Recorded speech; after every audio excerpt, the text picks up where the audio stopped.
अस्सलाम वालेकुम and good morning. आप देख रहे हैं नया दिन। मैं हूं आपके साथ मोहम्मद शुएब। मैं हूं महक असलम। हफ्ते का दूसरा दिन थोड़ा एक्टिव रहता है, लेकिन शुएब आज भी सुबह में जब मेकअप रूम में आई तो ये बेचारे सो रहे थे। मैंने कहा तैयार हो जाए, बहुत कम टाइम रह गया और फिर आप तैयार होना शुरू हुए, इसलिए आज आप लेट भी पहुंचे स्टूडियो में। खैर हम अपनी नहीं, मैं लेट पहुंची हूँ।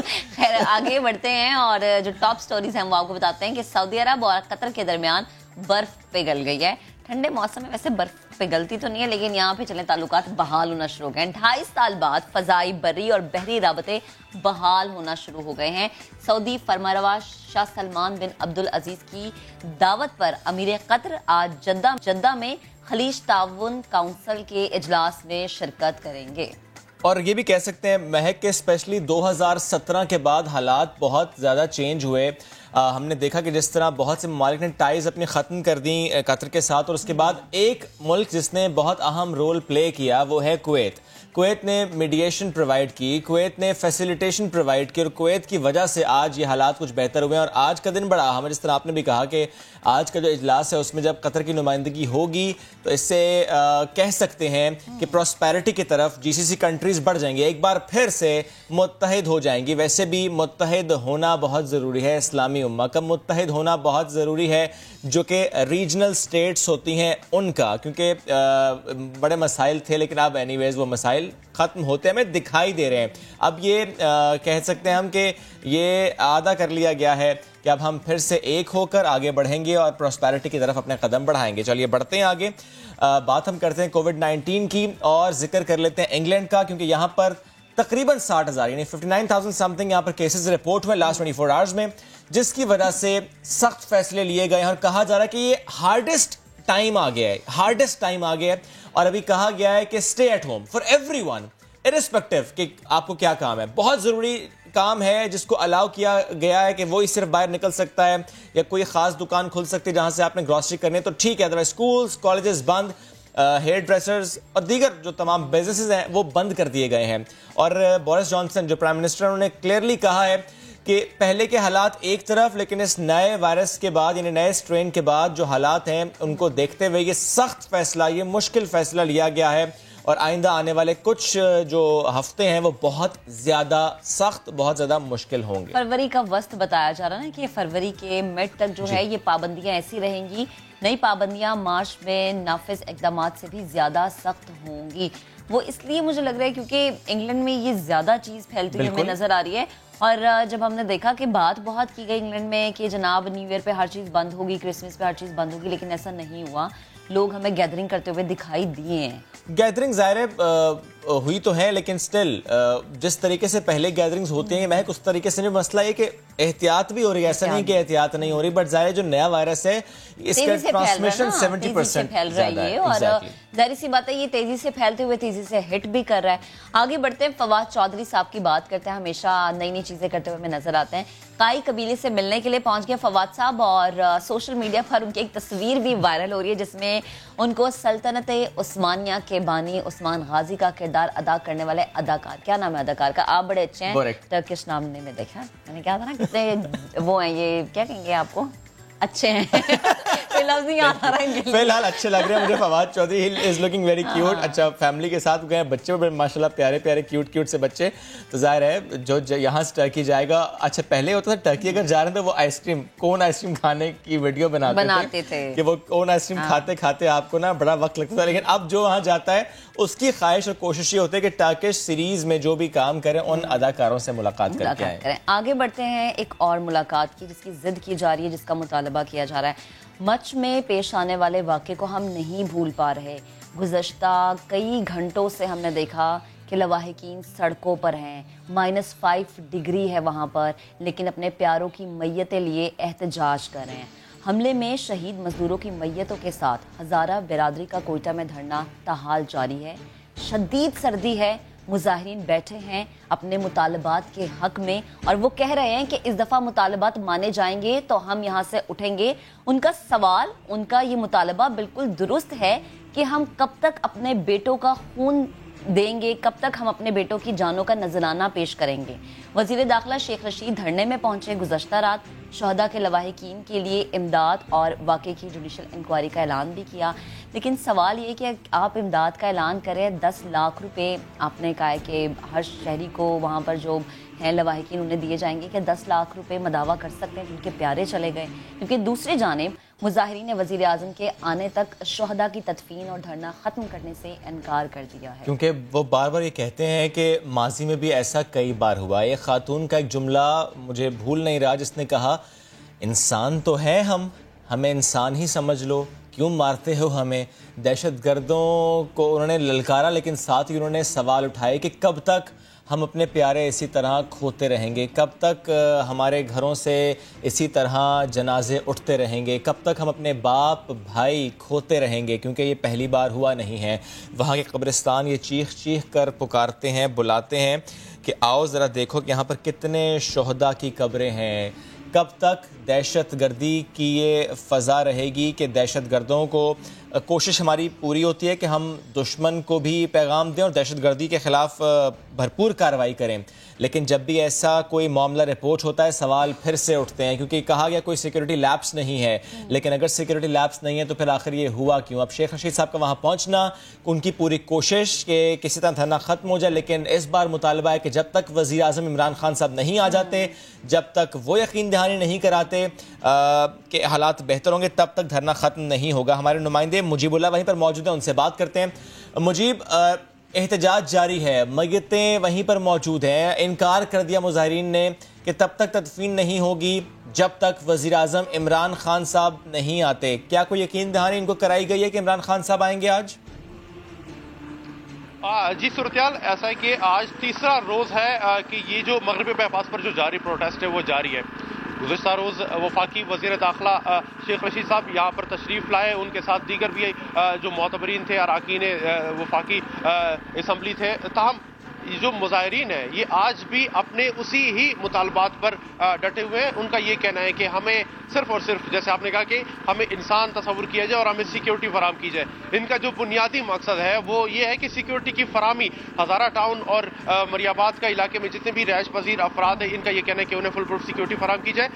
और उनका एक और मुतालबा यह है कि वज़ीर आज़म इमरान खान जब तक यहाँ पर खुद तशरीफ़ नहीं लाते, हम उनके सामने अपने एजेंडाज रखेंगे, हम उनसे अपने इंसाफ की अपील करेंगे और उनसे सिक्योरिटी की यकीन दहानी लेंगे कि आइंदा इस तरह का कोई दिलखराश वाक़या रूनमा नहीं होगा।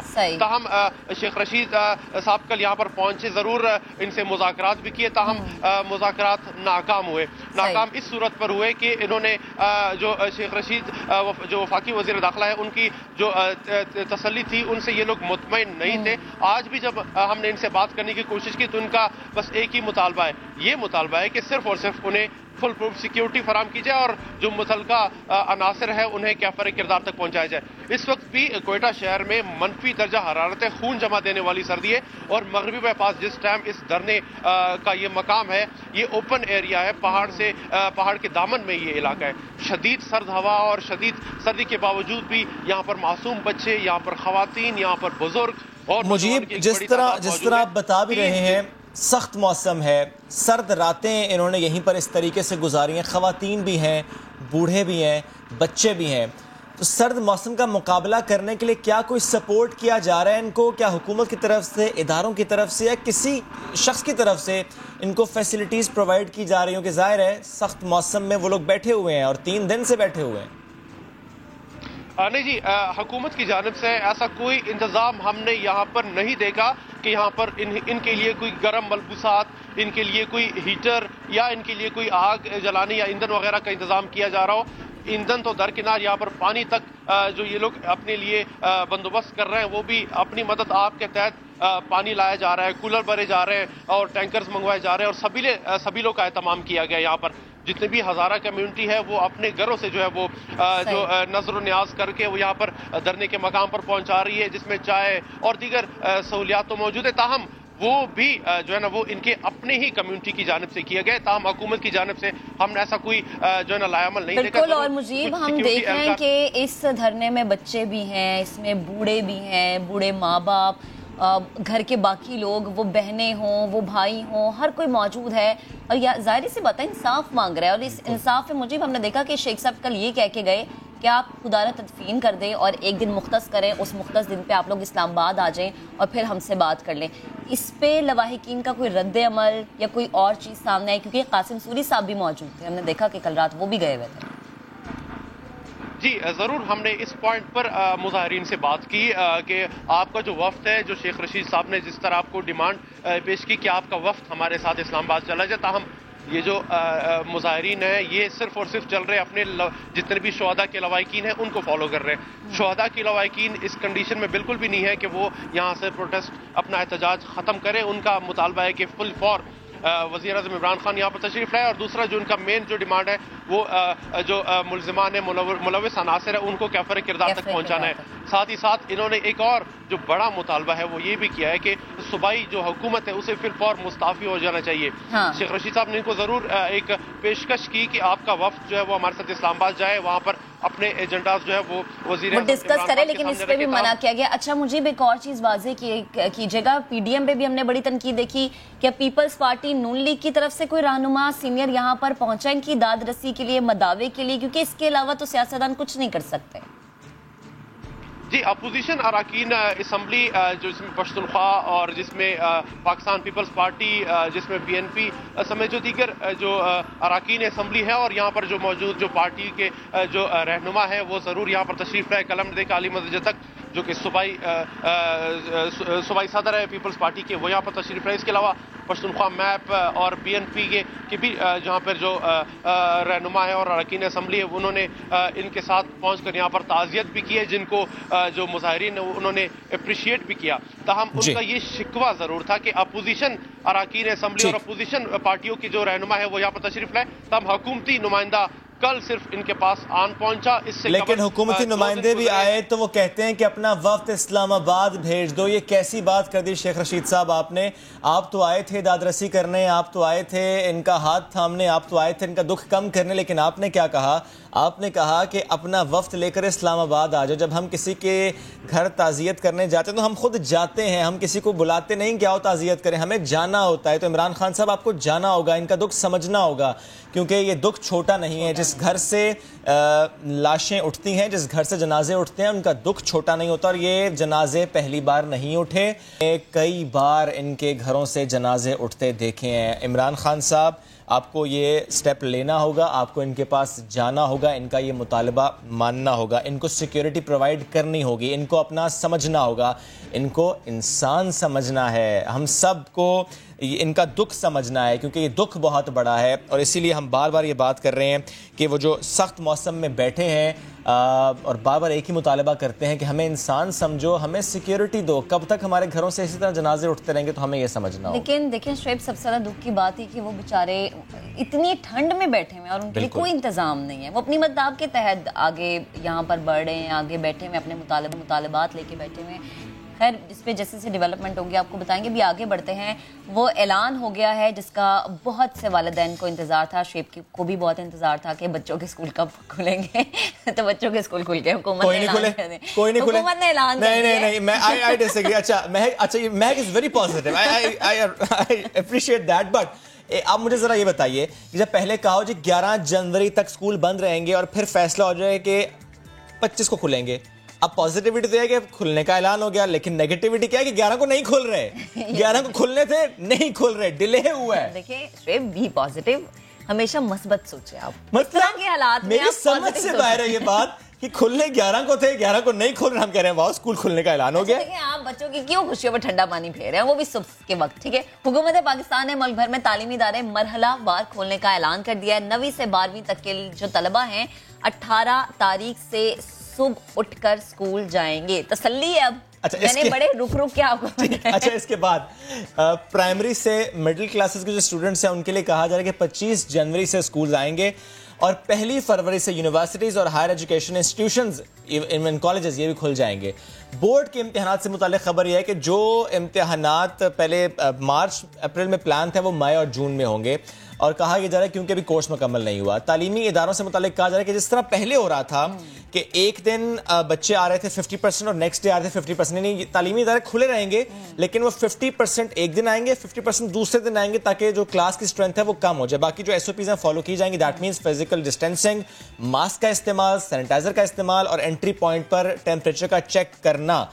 तो क्योंकि ये फैसला लिया गया है कि अब मरहलावार खोले जा रहे हैं तालीमी इदारे, और अल्लाह करे कि ऐसा ही हो, वहाँ जिस वक्त ये खुलने हैं तब तक हालात बाकी काबू में रहें। हमें ज्वाइन कर रहे हैं वफाकी वज़ीर तालीम जनाब शफकत महमूद साहब। बहुत शुक्रिया शफकत साहब, जिस वक्त स्कूल बंद किए आपको स्टूडेंट्स ने अपना वज़ीर आज़म मान लिया, लेकिन अब जब आपने कल ऐलान किया है फिर खुशी ही हो रही है स्टूडेंट्स को, क्योंकि वो वाकई वेट करते कि स्कूल खुल जाएं। एक बार फिर खुशी की लहर दौड़ी है, जिस तरह महक ने कहा। चलिए मैं भी पॉजिटिव रहता हूँ।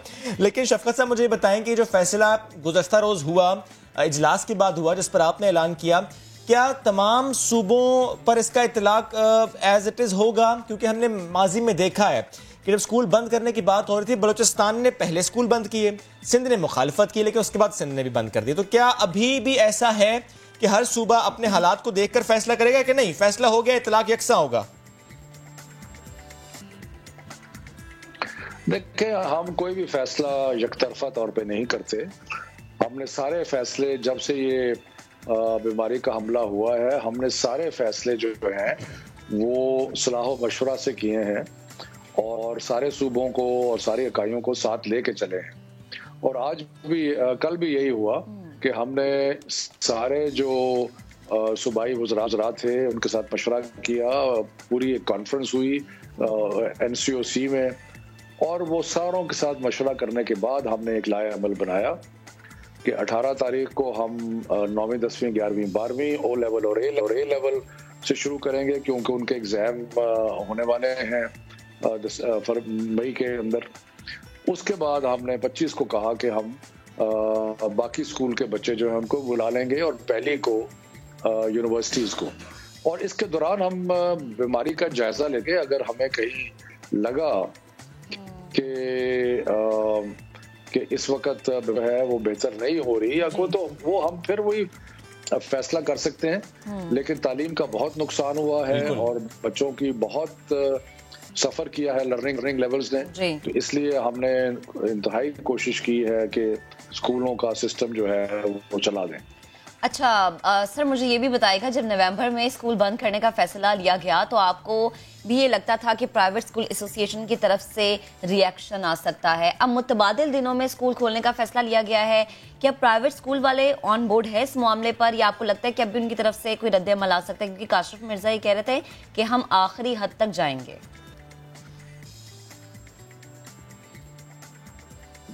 देखिए जी, प्राइवेट स्कूल्स वाले मुझे भी मिले, बाकी वज़रा को भी मिले, तो ये तो उनका वो मिलते रहते हैं और हमारा फर्ज है उनको मिलना।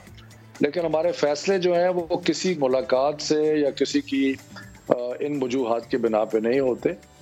और मेरा ख्याल है कि हमने सारे हालात का जायजा लेके किया है और यकीनन वो भी ऑन बोर्ड होंगे। अच्छा सर, जिस तरह कहा गया कि 9th matric, first year, second year, इनके इम्तिहानात को डिले किया गया, लेकिन बहरहाल इम्तिहानात होंगे। तो सर क्लास 1 से लेके 8th तक क्या फैसला हुआ? क्योंकि कोर्स तो इनका भी मुकम्मल नहीं हुआ, पढ़ाई का तो हर्ज यहाँ पर बहुत ज़्यादा हुआ है। तो सर क्या ऐसा कोई फैसला लिया गया कि इन बच्चों को बगैर इम्तिहानात के प्रमोट किया जाएगा? देखिए, हमने सेशन एक्सटेंड कर दिया है, गर्मियों की छुट्टियों को भी हम कर देंगे। और हमारी कोशिश ये है कि जितना कोर्स वर्क नहीं हुआ उस कोर्स वर्क को भी हम अब मजीद टाइम दें ताकि वो कोर्स वर्क कवर हो सके। और अगर कोर्स वर्क कवर हो गया और हालात ठीक रहे तो मेरा ख्याल है कि इम्तिहान जो है वो ले के पास करें। हमने फैसला किया है कि 9वीं 10वीं 11वीं 12वीं का हम इम्तिहान लेंगे।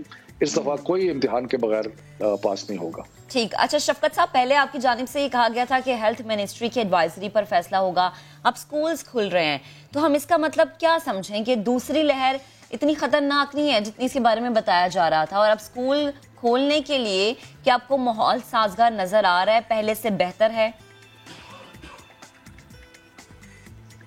देखिए, हम तो ट्रेंड्स की बात करते हैं। जब हमने स्कूल बंद किया था तो ट्रेंड ये था कि बीमारी बहुत तेजी से बढ़ रही थी।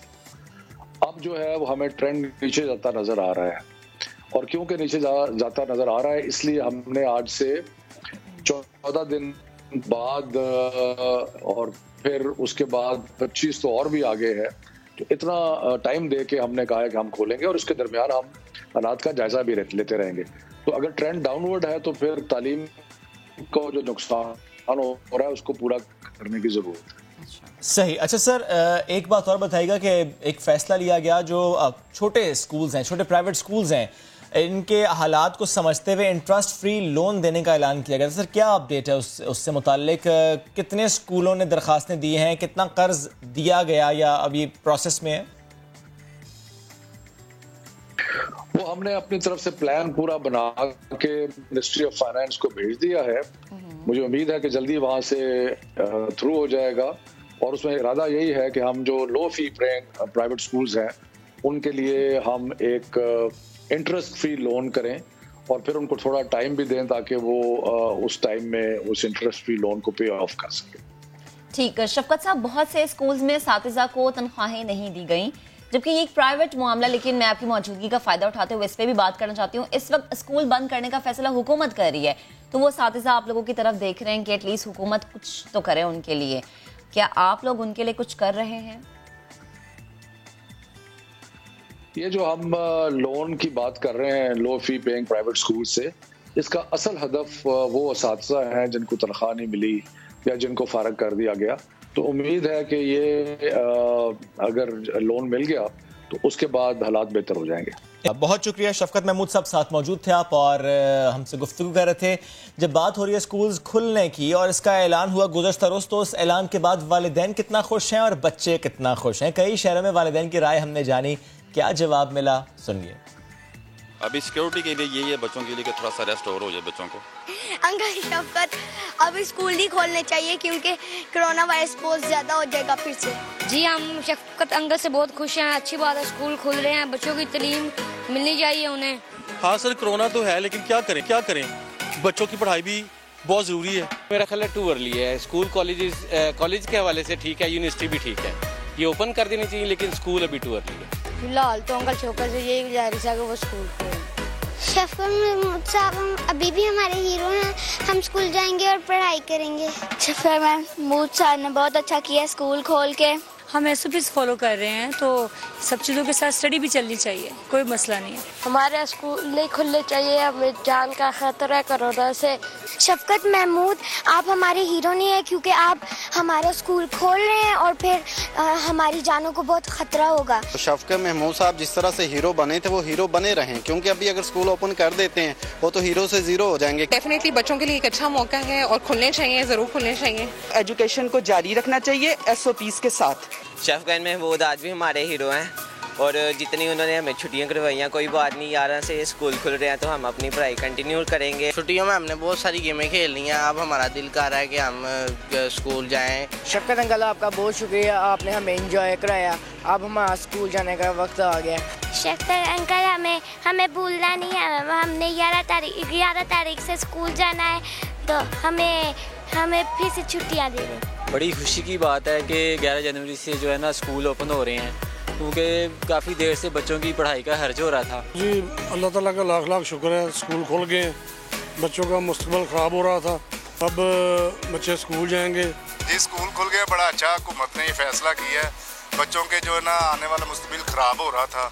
बच्चों के स्कूल खुल गए, इसमें तो हमें बहुत खुशी है, लेकिन बच्चों को बहुत दुख है। बच्चे घर में बहुत तंग करते थे, ये तो एक है बात, लेकिन इसके अलावा बच्चों की जो पढ़ाई का वो बहुत डिस्टर्ब हो रही थी। कह रहा हूँ कि हम इतने हैप्पी हैं कि हिसाब ही कोई नहीं, अल्लाह का लाख लाख शुक्र है। मुझे बहुत खुशी है, मैं स्कूल जाऊँगा, बहुत ही ज़्यादा पढ़ाई हमारी डिस्टर्ब हो गई है इसकी वजह से। बच्चों की पढ़ाई का बहुत अर्ज हो रहा है, माँ बाप बहुत परेशान है स्कूल ना खुलने की वजह से, बच्चे आवारा हो गए हैं घरों में और ये स्कूल खुलने चाहिए। मैं घर में बोर हो गया हूँ, स्कूल खुलने बहुत अच्छा लग रहा है, मैं अभी अपनी पढ़ाई पूरी करूँगा। हम घर बैठ के बोर हो गए, बोरिंग लाइफ हो गई है, मोबाइल से तंग हो गए। हम इस फैसले पे बहुत खुश हैं कि स्कूल खुल रहे हैं, हम बहुत बोर हो चुके हैं घर में, तो अब हम खुद भी चाहते हैं कि स्कूल खुले, क्योंकि पहले हमारा बहुत टाइम वेस्ट हो चुका है। तो अच्छी बात अब होगी याशी, अब थोड़ा सा पढ़ना भी चाहिए। अब दोनों चीज़ें साथ साथ तभी तो ये मुल्क भी चलेगा। बलूचिस्तान के हवाले से देखा जाए तो बिल्कुल सर्दियों में ये सूरत हाल बेहतर नहीं है, क्योंकि सर्दी इतनी ज़्यादा है और ऊपर से आप गैस प्रेशर देख रहे हैं कि घरों में गुजारा नहीं हो रहा है। तो स्कूल के रूम्स इतने बड़े बड़े हैं और वहाँ पे सर्दी भी बच्चों को लगती है, तो ये मुश्किल सूरत हाल होगी। अगर स्कूल ओपन होते हैं तो बहुत अच्छी बात है, क्योंकि बाकी सारी एक्टिविटीज़ जब नॉर्मल पे आ गई हैं और सारी चीज़ें चल रही हैं तो एजुकेशन को भी साथ साथ स्टार्ट हो जाना चाहिए। जब नहीं खुले थे तब सोते रहते थे, अभी जब खुल गए तो अभी जल्दी उठेंगे। तो बच्चे और वालिदैन क्या राय रखते हैं हमने आपको बताई। अभी बच्चों की मौज मस्तियां खत्म होने में चंद रोज बाकी हैं। फैसलाबादी बच्चे स्कूल जाने के लिए कितने पुरजोश है या ये कहेंगे कितने बेताब है तो गलत नहीं होगा। बिल्कुल जी, अब्दुल अहद ने कुछ बच्चों से बात की, आपको दिखाते हैं उस रिपोर्ट में। बच्चे हो जाएं तैयार क्योंकि तवील छुट्टियों का खात्मा होने जा रहा है। 18 जनवरी से तमाम तालीमी इदारों को मरहलावार खोला जाएगा। फैसलाबाद में तालीमी सिलसिला फिर से शुरू होने पर बच्चे खुश हैं या उदास, आइए जान लेते हैं। मैं छुट्टियों में नानों घर गया, मैंने खूब मज़ा किया, मैंने बहुत खेले, बहुत ज़्यादा खेले। अब स्कूल खुले हैं, मैंने जाना है, बहुत स्कूल की याद भी आती है, दोस्तों को भी याद आती है। मैं बहुत एक्साइटेड हूँ क्योंकि छुट्टियों में रहकर मम्मा से डांट भी बहुत खाई है, पढ़ाई भी की है, लेकिन अब मैं एक्साइटेड हूँ कि हम स्कूल जाके दिल लगा के पढ़ाई करेंगे। छुट्टियाँ तो बेकार ही हुई है, बाहर कोरोना और घर में डांट, सारी छुट्टियाँ ऐसे गुजर गई, बेकार में गुजरी हैं। अब दिल चाहता कि स्कूल चले जाएंगे।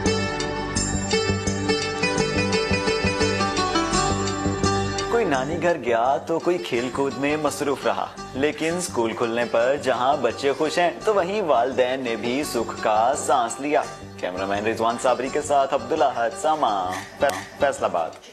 इन बच्चों को देखकर तो शफकत महमूद बहुत खुश हैं कि ये बच्चे इसको वाकई पॉजिटिव समझ रहे हैं, लेकिन वो बच्चे जो तनकीद कर रहे हैं, जो कहते हैं कि शफकत अंकल आप हमारे हीरो नहीं रहे, तो शफकत महमूद साहब ने ट्वीट किया उन बच्चों के लिए, कहा है कि मुझे दुख हो रहा है, मुझे परेशानी हो रही है ऐसे बच्चों को देखकर जो स्कूल खुलने की खबर से खुश नहीं हुए। तो हमें वाकई बच्चों को ये समझाना है कि जो हुकूमत फैसले कर रही है उसको वाकई सीरियस लेकर ये समझें कि अगर स्कूल खुलने का फैसला हो रहा है तो वो उनके लिए यानी पॉजिटिव रखना ना बच्चों को, रखना चाहिए। बच्चों को पॉजिटिव रखना। मैं आप किससे सीख रहा हूँ पॉजिटिविटी? जब बच्चे हैं आप।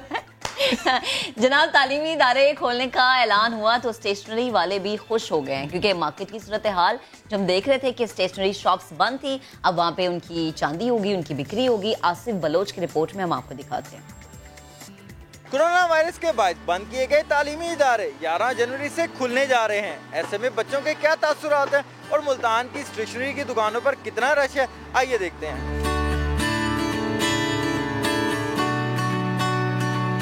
जल्दी खुलें, ये वही है ना कि वही बच्चों ने पढ़ना है, वही है ना, बच्चों की पढ़ाई खराब हो रही है। गरीब है हम, आगे दाखिला नहीं भर पाएंगे, इससे हमारी पढ़ाई का मसला है, इसलिए स्कूल खुलने चाहिए ताकि हम पढ़ें और अच्छे नंबर से मिल जाएं। हम तो उम्मीद रख रहे थे कुछ मज़ीद छुट्टियों की, ऑनलाइन स्टडी घर में जारी थी, तो लेकिन कुछ हद तक स्टूडेंट्स तंग भी आ गए थे घर बैठ बैठ के, तो कुछ चाह रहे थे कि खुल जाएं।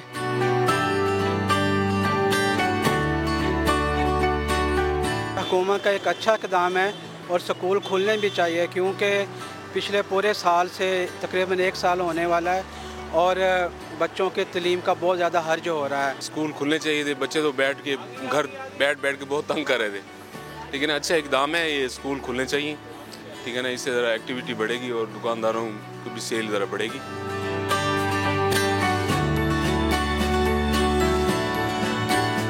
इन्होंने ऐलान करके बहुत अच्छा किया, क्योंकि जो उनसे पहले कारोबार था वो बंद हो गया था, इसकी वजह से बड़े कारोबार भी चल पड़ा है ना।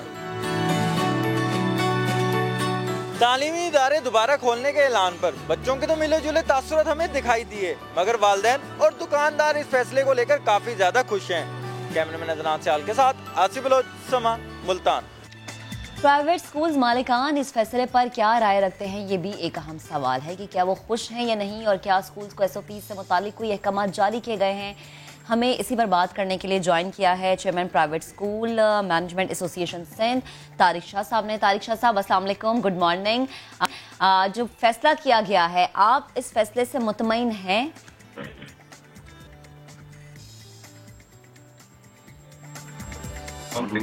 बिल्कुल, देखिए, एक तो खुशाइन एक तरह से ये ये है कि स्कूल वापस रिज्यूम होने जा रहे हैं और इसी विंटर वेकेशन ही कह लें इसको कि वैसे ही हमारी बहुत सारी हॉलीडेज हो चुकी है कि ये गैप बनता नहीं था और डिफरेंट लॉकडाउन चीजें हुई नहीं थी जो हमारा पहले भी आपके शो में डिस्कशन हुआ था, लेकिन अभी भी चलें एक वीक बाद ही खोल रहे हैं तो कोई बात नहीं, लेकिन खुल तो रहे कम से कम पे हमारी बिल्कुल सपोर्ट है गवर्नमेंट के साथ। लेकिन एक चीज हमें थोड़ी सी इसमें है कि 18 के बाद भी स्टेजेस बहुत सारी हैं कि उसके बाद पहले 9 to 10 खुलेगा, 9 to 12 खुलेगा, उसके बाद फिर क्लास 8 से डाउनवर्ड खुलेंगे। तो ये बहुत टाइम कंज्यूमिंग है। जब स्कूल खुले तो एक ही डेट पे सारे क्लासेस को रिज्यूम कर दिया जाए ताकि मजीद जो नहीं तारिक शाह साहब, जब पहले स्कूल्स खोले गए थे अक्टूबर की अगर मैं बात करूं तब भी सर मरहलावारी खोले गए थे, उससे हालात बेहतर ही रहे थे, स्कूल्स वालों को भी समझने में और मैनेज करने में आसानी रही थी। होते क्योंकि बच्चा इसी बेसिस पे नेक्स्ट ईयर ठीक, आई थिंक कोई हमसे हमारा जिनसे राबता है वो शायद मुनक़ता हो गया है, कोई डिस्ट्रॉशन भी आ रही है, कोई आई थिंक शायद नेट का इशू है, तो हम उनसे राबता बहाल करने की कोशिश करेंगे। लेकिन जब हम स्कूल खोलने की बात करते हैं तो ये चीज़ इंतहाई ज़रूरी है कि प्राइवेट स्कूल्स मालिकान और जो गवर्नमेंट है उनका एक पेज पर होना ज़रूरी है, क्योंकि अगर उनके अख्तलाफात होते हैं तो किसी और को नहीं बल्कि बच्चों को नुकसान होता है, वालिदैन को नुकसान होता है, और फिर इनके अख्तलाफात की वजह से जो है कभी कभी हमने देखा कि वालिदैन एहतजाज पे भी मजबूर होते हैं, और सबसे जो बुरी चीज़ है वो असातिज़ा की तनख्वाहें रुकती है, जैसे कि अभी हमने जिक्र भी किया था। लेकिन उसके लिए बड़ा अच्छा फैसला लिया गया है वजारत तालीम की तरफ से, और वो जो प्रपोजल है फाइनेंस मिनिस्ट्री को भेज दिया गया, जल्दी उस पर अप्रूवल आ जाएगा, इंटरेस्ट फ्री लोन दिया जाएगा इन तमाम छोटे स्कूल्स को जिनको दिक्कत है, परेशानी है असातिज़ा की सैलरीज देने में और अपने एक्सपेंडिचर्स को मैनेज करने में। तो ये तो एक मामला है जिसको इंशाल्लाह हल कर लिया जाएगा। लेकिन जब सवाल ये भी है कि जब शफकत महमूद साहब ने क्लियरली कह दिया है कि कोई बच्चा इम्तहानात के बगैर प्रमोट नहीं होगा, 9th matric, first year and second year, तो सवाल यह है कि जो क्लास 1 से लेकर क्लास 8 तक के बच्चे हैं क्या वो बगैर इम्तिहान के प्रमोट होंगे या कि इम्तहानात लिए जाएंगे। इसके साथ साथ जिस तरह हमने अक्टूबर में स्कूल्स का माहौल देखा था कि 50% बच्चे एक दिन आ रहे थे और 50% बच्चे दूसरे दिन आ रहे थे, और कुछ स्कूल्स ने हाइब्रिड सिस्टम को अपनाया था कि किसी दिन स्कूल बुला लेना और बाकी दिन ऑनलाइन जो है वो बच्चों को पढ़ाना। तो इस बार क्या होगा, स्कूल्स खुद भी कुछ फैसले करते हैं। तारिक शाह साहब से राब्ता बहाल हुआ, उनसे बात करते हैं। तारिक साहब, मैं आपसे जानना ये चाह रहा हूँ कि क्लास 1 से लेकर 8th तक आपको क्या लग रहा है कि स्कूल में इम्तिहानात होंगे, कंडक्ट कराए जाएंगे, या कि इनको बगैर इम्तिहान के प्रमोट किया जाएगा, सिर्फ इम्तिहान 9th matric, first and second year के होंगे? नहीं, बिल्कुल मैं आपको बताऊं कि तमाम क्लासेस के एग्जाम्स अब बहुत जरूरी हैं, क्योंकि एक साल विदाउट एग्जाम हमने पास कर दिया था, लेकिन अब दोबारा से अगर हम इसी तरह तर्ज पे चलेंगे तो बड़ी मुश्किल हो जाएगी, क्योंकि बच्चों को एक स्टैंडर्ड लर्निंग आउटकम्स होते हैं, उसको जज करना बहुत जरूरी होता है, तो वो उसके लिए बेस्ट चीज एग्जाम्स ही होता है। अभी देखें मिड टर्म एग्जाम्स बहुत सारे स्कूल में हो गए थे, कुछ अब होंगे स्कूल रिज्यूम होने के बाद, फिर असेसमेंट्स होंगे। अगर खुदा न खास्ता फाइनल एग्जाम्स के वक्त भी कोई ना कोई मसाइल आते हैं तो ये जो इंटरनल एग्जाम्स होते हैं जो थ्रू आउट द ईयर चल रहे होते हैं बच्चों के, बिल्कुल ठीक है, उसकी इवैल्यूएशन उसमें आ सकती है। एक बात और बता दें, जिस तरह का माहौल अक्टूबर में था स्कूल्स का, सेम वैसा माहौल उन्हीं एसओपीज के साथ अब होगा या थोड़ा मुख्तलिफ होगा? कोई नई गाइडलाइंस है? नई गाइडलाइंस तो अभी तक कोई नहीं दी गई, लेकिन सेम वही एसओपीज फॉलो किए जाएंगे कि मास्क, सैनिटाइजर और स्कूल डिसइंफेक्टिंग स्प्रे, और उसके साथ साथ जो है वो सोशल डिस्टेंसिंग जो ऑल्टरनेट डेज बच्चों को बुलाया जा रहा था या शिफ्ट में बुलाया जा रहा था, तो वो सब दोबारा से होगा। ठीक, तारिक शाह साहब बेहद शुक्रिया, आप गुफ्तगू कर रहे थे, और जनाब प्राइवेट स्कूल्स मालिकान का जानना भी बेहद ज़रूरी था। आगे बढ़ते हैं, एक और चीज़ जाननी बेहद ज़रूरी है। मलाला यूसुफजई के नाम पर रखा गया मलाला स्कॉलरशिप एक्ट अमरीकी ऐवानों से मंजूर हो गया है। इस बिल में क्या है और मलाला की तस्वीर अमरीकी स्कूल्स में जगह जगह पर क्यों मौजूद है, जानेंगे समा के नुमाइंदे यासिर फेरोज से। जी यासिर। जो अमरीकी कांग्रेस ने और फिर सेनेट ने मलाला स्कॉलरशिप फंड को जो है वो पास किया, और अब वो सदर मुमलिकत यानी कि अमरीकी सदर के पास गया, जिसके मुताबिक उस स्कॉलरशिप को मलाला स्कॉलरशिप एक्ट का नाम दिया गया। इसके मुताबिक यूएसएड जो पाकिस्तान में स्कॉलरशिप प्रोवाइड करती है उसमें से 50% स्कॉलरशिप जो है वो खवातीन को देनी होंगी, जो नीड बेस्ड स्कॉलरशिप होती हैं। यहाँ दिलचस्प बात यह है कि अमरीका के स्कूलों में बहुत ज़्यादा मलाला यूसुफजई को सराहा जाता है। आप इस वक्त यहाँ देख सकते हैं कि मैं एक शिकागो के स्कूल में मौजूद हूँ, और यहाँ पर सबसे दरमियान में मलाला यूसुफजई की भी तस्वीर लगाई गई है और इसमें यहाँ पर वुमेन हिस्ट्री मंथ को जो सेलिब्रेट किया गया था। तो अब ये बिल सदर के पास गया है, लेकिन कहा जा रहा है कि हो सकता है कि सदर ट्रंप इसको साइन ना करें, बल्कि नए हलफ लेने वाले सदर जो बाइडन जो होंगे वो इस बिल पर कोई कार्रवाई करेंगे। जी बहुत शुक्रिया यासिर, आपने इस सिलसिले में हमें अपडेट किया। ब्रेक लेंगे, ब्रेक के बाद आपको बताएंगे नेशनल सेलिंग कंपटीशन में किसने लिया गोल्ड मेडल, बताएंगे लेकिन ब्रेक के बाद।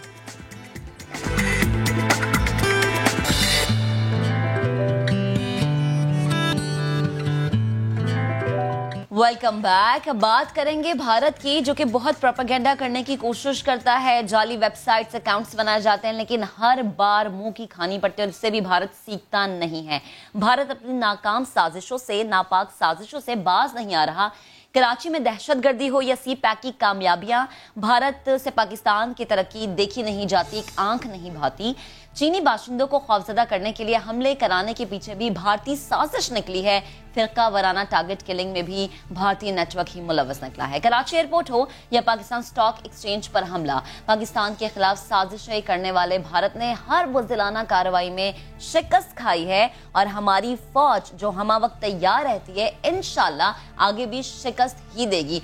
पाकिस्तान भारत का मकरू चेहरा पूरी दुनिया के सामने बारहा रख चुका है, मुतादिद प्लेटफॉर्म्स पर बता चुका है कि भारत क्या करता है, किस तरह घिनौनी साजिशें करता है। और अब तो हद ये है कि भारत में मौजूद अपने भारतीय भी भारतीय जनता से भारतीय सरकार से महफूज नहीं है। इसी पर बात करेंगे। हमें ज्वाइन किया दिफाई तज्जियाकार ब्रिगेडियर रिटायर्ड हारिस नवाज साहब ने।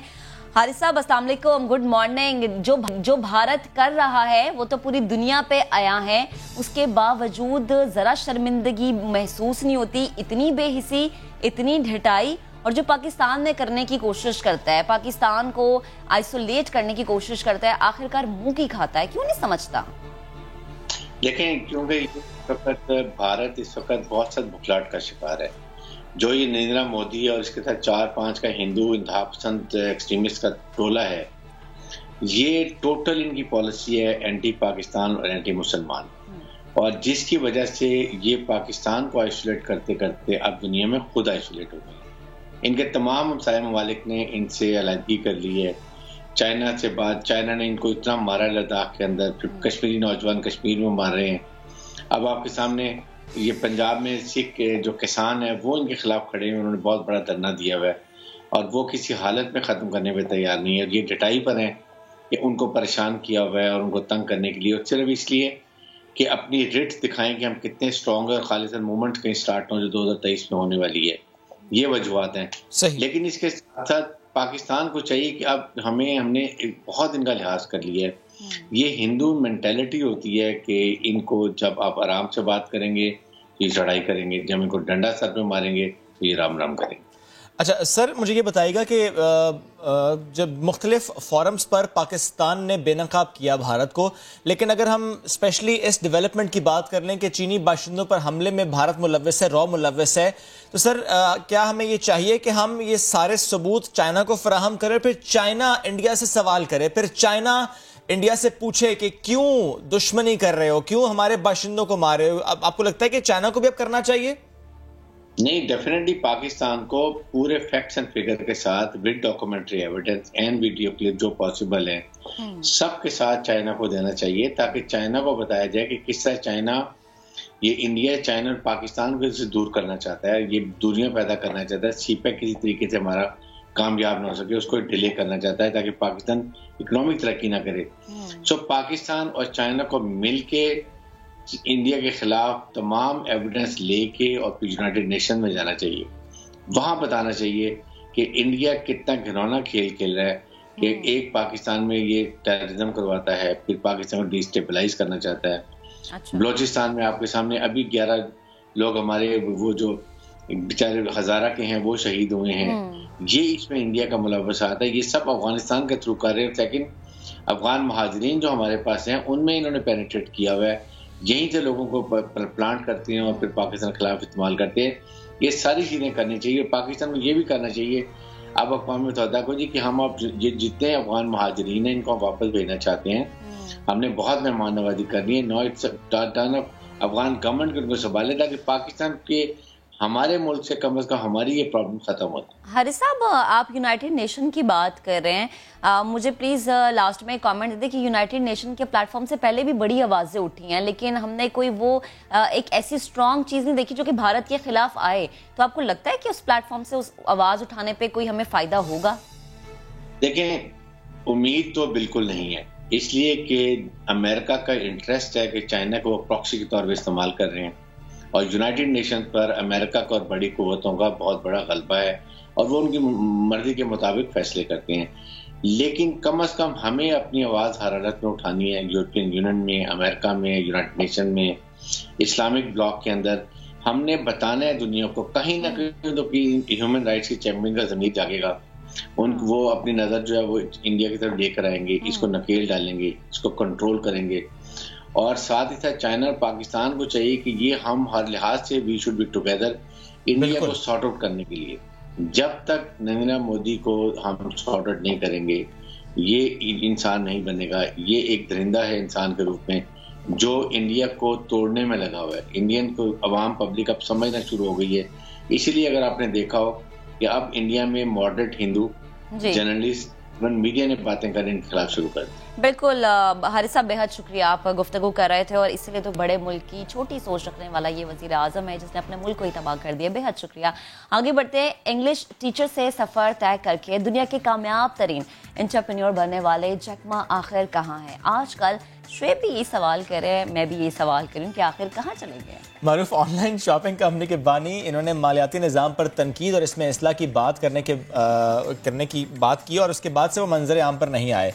ट्विटर पर हर वक्त एक्टिव रहने वाले जैक मा ने 10 अक्टूबर से कोई ट्वीट नहीं की। दूसरी जानिब चीन ने उनकी कंपनी पर इजारादारी के खिलाफ तहकीकात का आगाज़ किया है और इस वक्त स्टॉक मार्केट में भी उनकी कंपनी मुश्किलात का शिकार है, लेकिन वो सामने नहीं आ रहे। हालांकि वो मंजर से गायब होने के बाद चीन की अमीर तरीन शख्सियात में पहले से अब तीसरे दर्जे पर चले गए हैं। जैक मा अपनी कंपनी के इवेंट हमेशा एक दबंग एंट्री से करते थे और यानी उनकी जो इवेंट होता था उसमें दबंग एंट्री उनकी लाजमी होती थी और शायद लग ये रहा है कि इस बार हकीकी जिंदगी में वो कोई दबंग एंट्री देने की तैयारी कर रहे हैं। एक वीडियो क्लिप आपको दिखाते हैं। ने एक कंग फू फिल्म में काम किया था, उसके मनाजिर हमने आपको ये दिखाए हैं जिसमें मार्शल आर्ट के जौहर वो दिखा रहे थे। लेकिन जिस क्लिप की मैं बात कर रहा था, जिस क्लिप को देखने के बाद हमें ये लगा कि शायद वो रियल लाइफ में भी अब दबंग एंट्री देंगे, उसी अंदाज से देंगे, वो क्लिप आपको दिखाते हैं।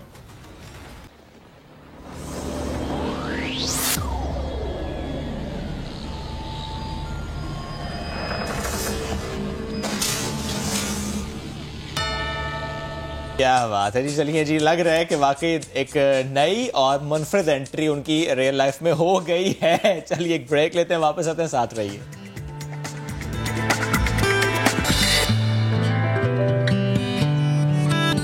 Welcome back. अब आपको बताएंगे कि कराची में हुई नेशनल सेलिंग चैंपियनशिप जिसमें सैनिटरी वर्कर के बेटे ने गोल्ड मेडल हासिल किया। अंडर 15 कैटेगरी में जैन ने कमाल महारत के साथ सबको पीछे छोड़ दिया। इस चैंपियनशिप में लड़कियों ने भी हिस्सा लिया जिसमें जोया असद अली सबसे आगे रहीं और जनाब हमारे एंकर पर्सन मोहम्मद शुएब अकेले चले गए इस चीज़ को देखने के लिए, इस चैंपियनशिप को देखने के लिए। मुझे बिल्कुल साथ लेके नहीं गए, मुझे सब पता नहीं क्यों ये लोग ऐसा करते हैं। खैर, उन्होंने जीतने वालों से खूब बातें चीतें भी की, आपको दिखाते हैं। मेरे वालिद सेंट्री वर्कर हैं, उधर टेक्निकल एरिया में होते हैं। तो क्या किया था? रोए थे? हाँ। कितना रोए थे? थोड़ा बहुत। कहते काली हो जाओगी, इससे बड़ा कुछ है नहीं। पानी के लिए कुछ खोना तो पड़ता है।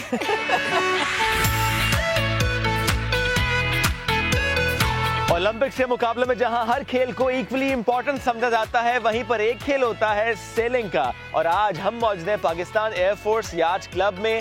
अंडर 15 कैटेगरी की रेस होने वाली है। चंद लम्हों के बाद जीत का फैसला भी हो जाएगा। लेकिन ये स्पोर्ट कितना थ्रिलिंग है, कितना एडवेंचरस है और आप इस स्पोर्ट में कैसे पार्टिसिपेट कर सकते हैं, आप एक ऐसा सीख सकते हैं, ये सब हम आपको सिखाएंगे भी, बताएंगे भी। मेरे साथ रहिए।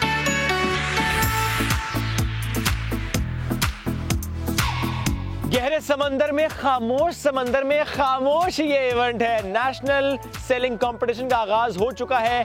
लड़कियां भी हैं, क्या लड़कियां बाजी ले जाएंगी? जरा आपको दिखाते हैं कि वहां पर हम तो दूर से देख रहे हैं, लेकिन आप करीब जाकर देखिए कि कौन इस वक्त आगे है और कौन जीत के एक बड़ा करीब है।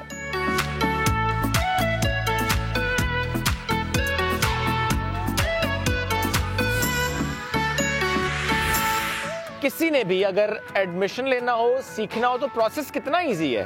प्रोसेस जो है ना वो बहुत इजी है। ओके। प्रोसेस में step number 1 is you can contact PF yard club. Okay. Mobile number हमारे जो है, कॉन्टेक्ट नंबर जो हैं वो अवेलेबल है गूगल पे। मिनिमम एज क्या होनी चाहिए? Minimum age is 6 year. Price से मुतालिक बता दें, फीस स्ट्रक्चर क्या है?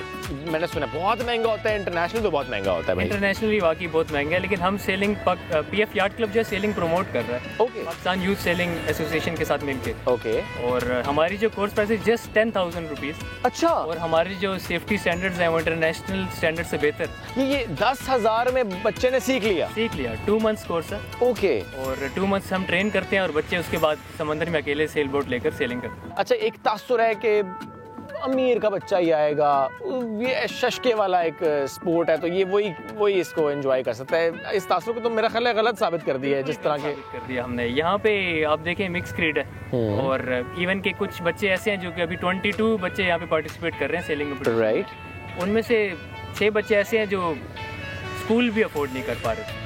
ओके। और उनको हमने फ्री में सेलिंग सिखाई और उनको इतना प्रमोट करके उनकी अब स्कूल की एडमिशन फीस भी हमने माफ़ करवा दी है। अरे वाह।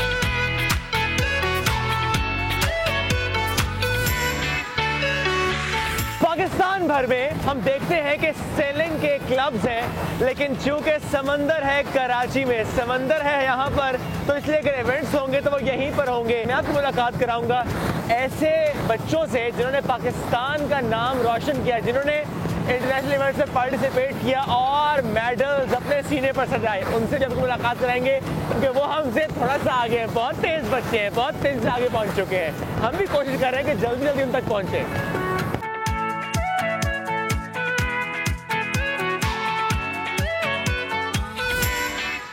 रेस हो चुकी है खत्म और जैन बन चुके हैं नेशनल चैंपियन। तो जैन ने क्या जबरदस्त खेला है, जैन से करते हैं बात, मुबारकबाद भी देते हैं। जैन, बहुत बहुत मुबारकबाद हो, जबरदस्त खेला आपने। Thank you. मेरा नाम जैन बिन यामीन है और मैं इस साल का चैंपियन 2021 का चैंपियन बन चुका हूँ माशाल्लाह। और मैं बहुत एक्साइटेड था ये रेसों के लिए, और मैं गोल्ड मेडल मेरे पास आ चुका है। पहले ये गोल्ड मेडल होगा और पहली चैंपियनशिप में मतलब कि मेरे पास गोल्ड मेडल आया।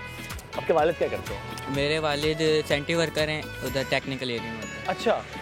तो जैन, जिस तरह मैं पहले भी बात करता कि ये वो जो एक तासुर है ना कि अमीर का बच्चा होगा, पैसे वाला होगा तो ये खेल वही खेलेगा, ये तो तासुर बिल्कुल गलत साबित हो गया। जी। अब्बू ने कितनी सपोर्ट किया आपको? अब्बू की जब ख्वाहिश थी कि आप करें? जब मैं पहले मतलब शील्ड लेके गया था ना पिछले 2020 में, तो उसके बाद से सब कह रहे हैं कि अच्छी चीज़ है, चलो करो।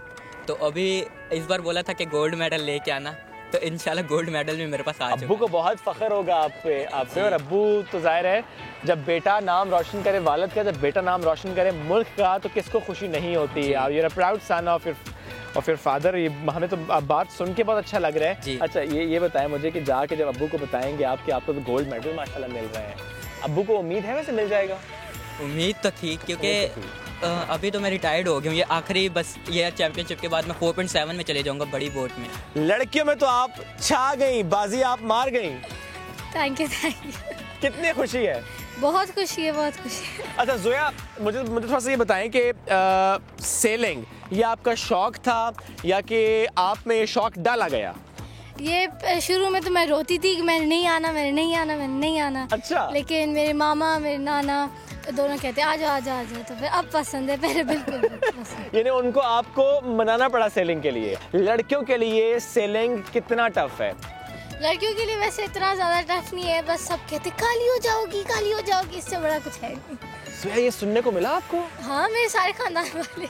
अच्छा, वो कहते थे काली हो जाओगी? हाँ। नहीं भाई, अब कुछ पानी के लिए कुछ खोना तो पड़ता है।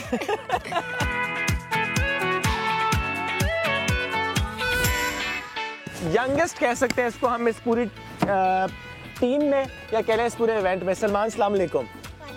क्या हाल है? ठीक है। सलमान, कहाँ से हो आप? सवाबी से हो? हाँ। तो कराची में रहते हो? हाँ। सलमान, क्या उम्र है आपकी? 8 उम्र है। 8 साल? हाँ। आप छोटा तो कोई और है ही नहीं फिर? है ना? नहीं है कोई भी नहीं है। हाँ। तो सलमान, कितने सालों से कर रहे हो सेलिंग? 4-5 साल हो गए। यानी आप जब 5 साल के थे? हाँ। 5 साल के थे तो आपने स्टार्ट की? 6 साल के थे। 6 साल के थे आपने स्टार्ट किया, तकरीबन 3-3.5 साल आपको हो गए सेलिंग करते करते। आप तो मुझे लगता है मास्टर हो गए उसमें। हाँ, ऐसा है? हाँ। शुरू में कितनी बार गिरे थे पानी में? बहुत दफा। खुद गिरे थे या गिराया था किसी ने? खुद गिरा था। क्यों? हवा तेज थी इसलिए। आज तो हवा बड़ी मुनासिब है। हाँ। तो सलमान, सेलिंग का शौक कैसे पैदा हुआ? तब पापा लाते थे तब मैं चीखें मारता था। अच्छा। तब पापा ने डर निकाला मेरे अंदर से। तब डर कैसे निकला? पापा मुझको जबरदस्ती से है ना पानी के अंदर लेके जाते थे। अच्छा, मुझे ये बताओ कि कभी ऐसा हुआ कि जिद करनी पड़ी हो, मामा को मनाना पड़ा हो कि नहीं मुझे जाना है लाजमी? एक दिन हुआ था। तो क्या किया था? रोए थे? हाँ। कितना रोए थे? थोड़ा बहुत। तो मामा मान गई फिर मान गई। यानी रोने से मानी? हाँ।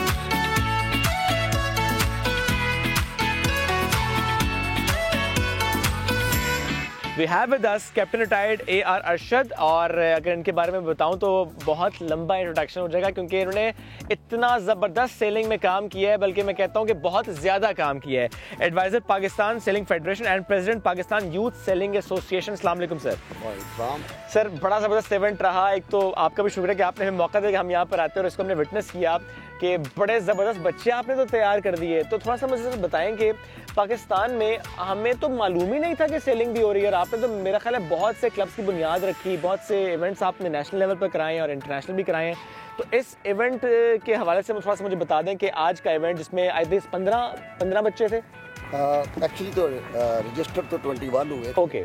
लेकिन कुछ बीच में से निकल गए। ठीक है। बट इस वक्त 15-16 sailors are actively still sailing. ठीक। इस चैंपियनशिप को 2020 नेशनल चैंपियनशिप कहते हैं। Okay. But since we started in 20 it can continue for the 6 days। ठीक है। तो टुडे माशाल्लाह we have done, this is the 10th race going on. अच्छी विंड भी मिली, ओके, तेज विंड भी मिली, the sea was rough, but these children are fantastic. I am very happy कि मैं इन सबको बाहर ले आया। इसमें ये है कि इसमें किसी के साथ ज्यादती नहीं हो रही कि कोई टाइडल एरिया में चला जाए। It's not like a river, now it's an open sea. Sir, मुझे बताएं कि जिस तरह हम क्रिकेट की बात करें तो हम कहते हैं अच्छा लाइन और लेंथ पर काम करना चाहिए। हम बास्केटबॉल देखें तो कहते हैं अच्छा अच्छी हाइट हो तो आपको बड़ा एज मिलता है। फॉर सेलिंग क्या आपको लगता है कि ये प्री रिक्विजिट है, ये बच्चे में ये हो तो वो कर लेगा? अकल होनी चाहिए।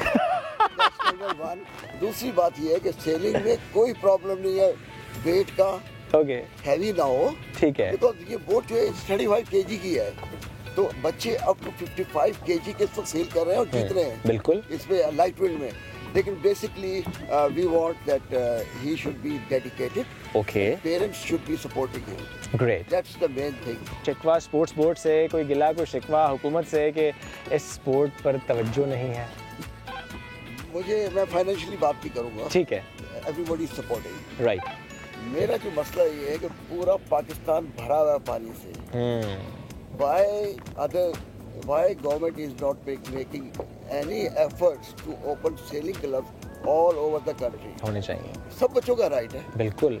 और सब बच्चे टैलेंटेड हैं, प्रोवाइड अपॉर्चुनिटी मिले। मेरा ये ख्याल है अगर मुझे चांस मिले तो even I will tell the prime minister कि KPK में इतने लेक्स हैं, इतने डैम्स हैं, पंजाब में हैं, आप क्लब खोलें।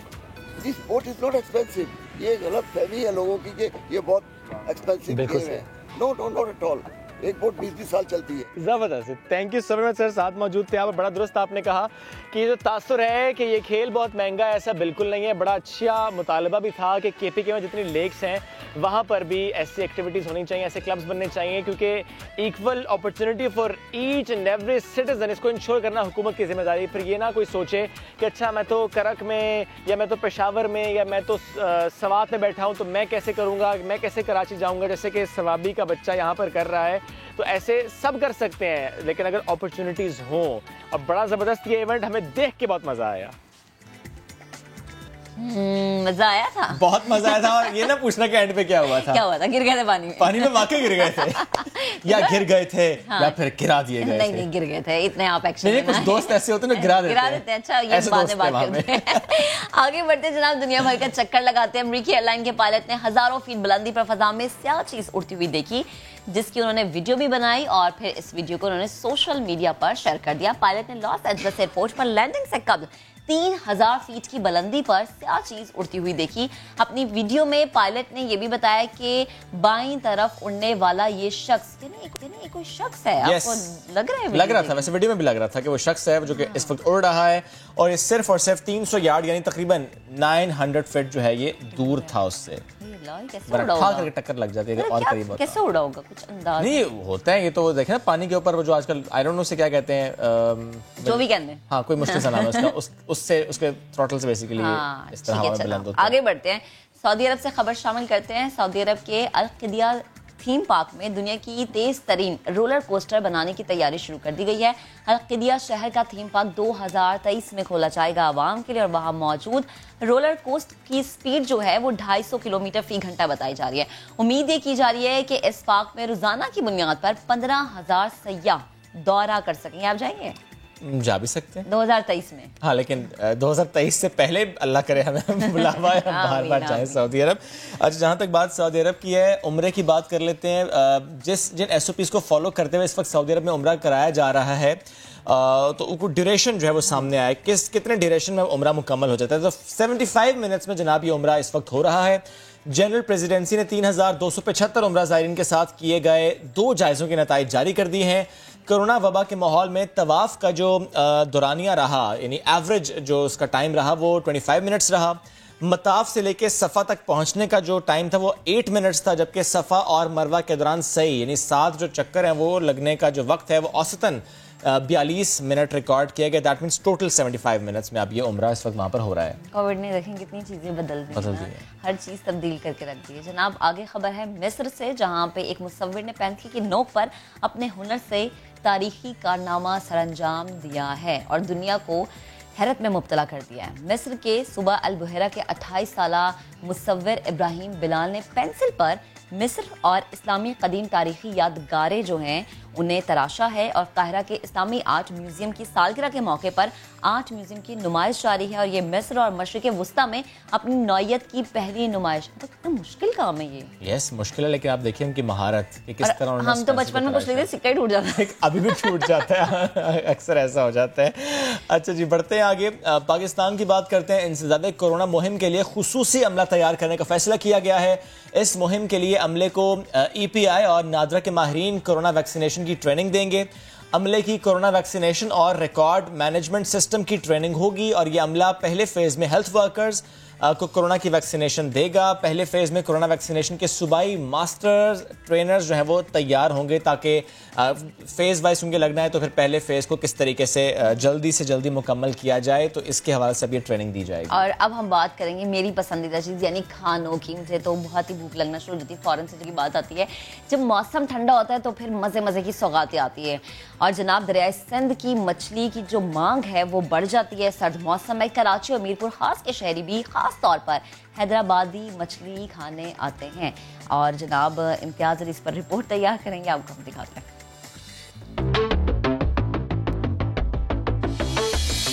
यकबस्ता हवाएं चलें और सर्दी की शिद्दत में इजाफा न हो, ये हो नहीं सकता। ऐसे ही सर्दी में जब इजाफा हो और हैदराबाद के शहरी दरियाए सिंध की मछली ना खाए, ये मुमकिन नहीं। मछली कितने इकसाम की तैयार की जाती है और कहां से लोग खाने आते हैं, ये इन्हीं से ही जानते हैं।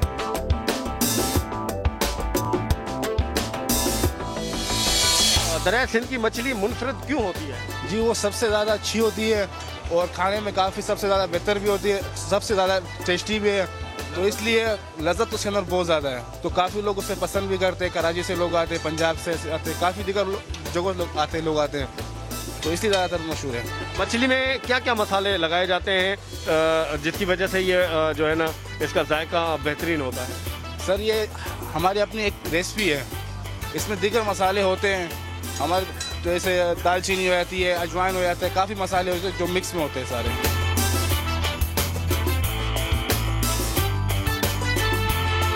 आप कहाँ से आए हैं और मछली क्यों ज़्यादा इस्तेमाल की जाती है सर्दी में? जी मैं कश्मीर से आया हूँ और ये मेरे कज़न हैं और हैदराबाद की मछली बहुत ही टेस्टी है और मशहूर है, तो इसीलिए आए हैं। बाकी ये है कि सर्दी है, डेफिनेटली सर्दी में गर्म चीज़ें खाई जाती हैं और मछली इसका बहुत ज़बरदस्त ये इसका हल है कि आप सर्दी में गर्म चीज़ खाएं।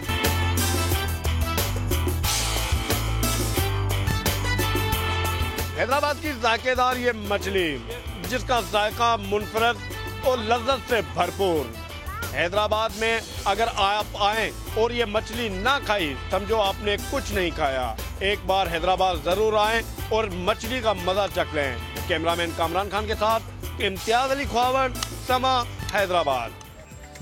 बढ़ते हैं आगे, बात करते हैं कराची वालों की जिन्होंने सर्दियों में लस्सी को कहा है बाय बाय और अब वो कहते हैं वेलकम टू जलेबी एंड छुआरे, क्योंकि अब सर्दी का ये खास कहना चाहिए कि खाबा है, सर्दी की सौगात है।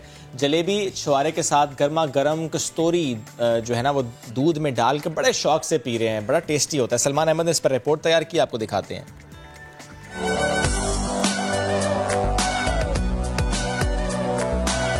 गर्मा गर्म दूध का प्याला जिसमें छुआरे और जलेबी, उस पर मलाई का तड़का। ये है सर्दी की सौगात। दिन ढलते ही जब ठंडी हवाएं चलती हैं, तो सदर में गर्म दूध की दुकानों पर रश लग जाता है। पीने वाले कहते हैं जलेबी और छुआरे के साथ 80 रुपए का ये प्याला सर्दी भगा देता है। सर्दियों के कुछ दिन आते हैं एंजॉय के लिए, तो ये सदर का फेमस दूध है, कस्तूरी दूध है। सर्दी भी कंट्रोल हो जाती है और एंजॉय करते हैं। हम डेली रात को आते हैं, पीते हैं, ठीक है, फ्रेंड्स के साथ आते हैं अक्सर। इसके पीने के बाद आपको ऐसा लगेगा कि आपको एनर्जी मिल गई है। सर्दी में गर्म और कस्तूरी दूध की मांग में इजाफे से दुकानदारों का कारोबार भी खूब चलता है। 25-30 साल से जो है हमारा गर्म दूध चल रहा है और माशाल्लाह से हमारे पास टाइम नहीं होता, तो बहुत रश होता है सर्दियों के अंदर और लोगों की डिमांड बहुत ज़्यादा है, तो हमारा माशाल्लाह कारोबार भी चलता है। मौसम ठंडा हो या गर्म, कराची वाले खाने पीने की अशिया ढूंढ ही लेते हैं। रात का एक प्याला गर्म दूध दिन भर की थकन दूर कर देता है। कैमरामैन फरहान यूसुफ के साथ सलमान अहमद, समा, कराची। जनाब, खाने पीने की बात हो रही है और अगर जब हम खाने पीने का जिक्र करें उसमें अगर मीठे की बात ना करें तो मुझे लगता है कि ये बात हो रही है। बिल्कुल है जी, खाएं उसके बाद मीठा तो लाजमी खाएं। चाहे गर्म मौसम है तो उसके बाद ठंडा वाला मीठा खा लें और अगर मौसम सर्द है तो गर्म वाला मीठा खा लें। अब चूंकि सर्दी का मौसम है तो खाने के बाद जब ऑप्शंस हम देखते हैं कि मीठे में ऑप्शन है क्या, तो मीठे हलवे और इसकी बड़ी वैरायटी आजकल मौजूद है। लेकिन लाहौर जब आपको लेकर जाएंगे हम, तो वहाँ पर कौन सा हलवा ज़्यादा पसंदीदा है, इसकी बात करने के लिए मोहम्मद कुर्बान हमें एक रिपोर्ट दिखाएंगे कि वाकई वहाँ पर जिस शॉप पर लोग इकट्ठा होते हैं तो कौन सा खास हलवा है जो फिर वो लेकर जाते हैं। नमकीन खानों के बाद मीठे हलवा जात ना खाए जाएं तो खाने का मजा अधूरा रह जाता है। इसी खाने का मजा दोबाला करने के लिए शहरी बड़ी तादाद में हलवा बनाने वाले शॉप्स का रुख करते हैं ताकि हलवा खाकर सर्दी और खाना दोनों का मजा दोबाला किया जाए। इस हवाले से उनका क्या कहना है, आइए उन्हीं से जानते हैं।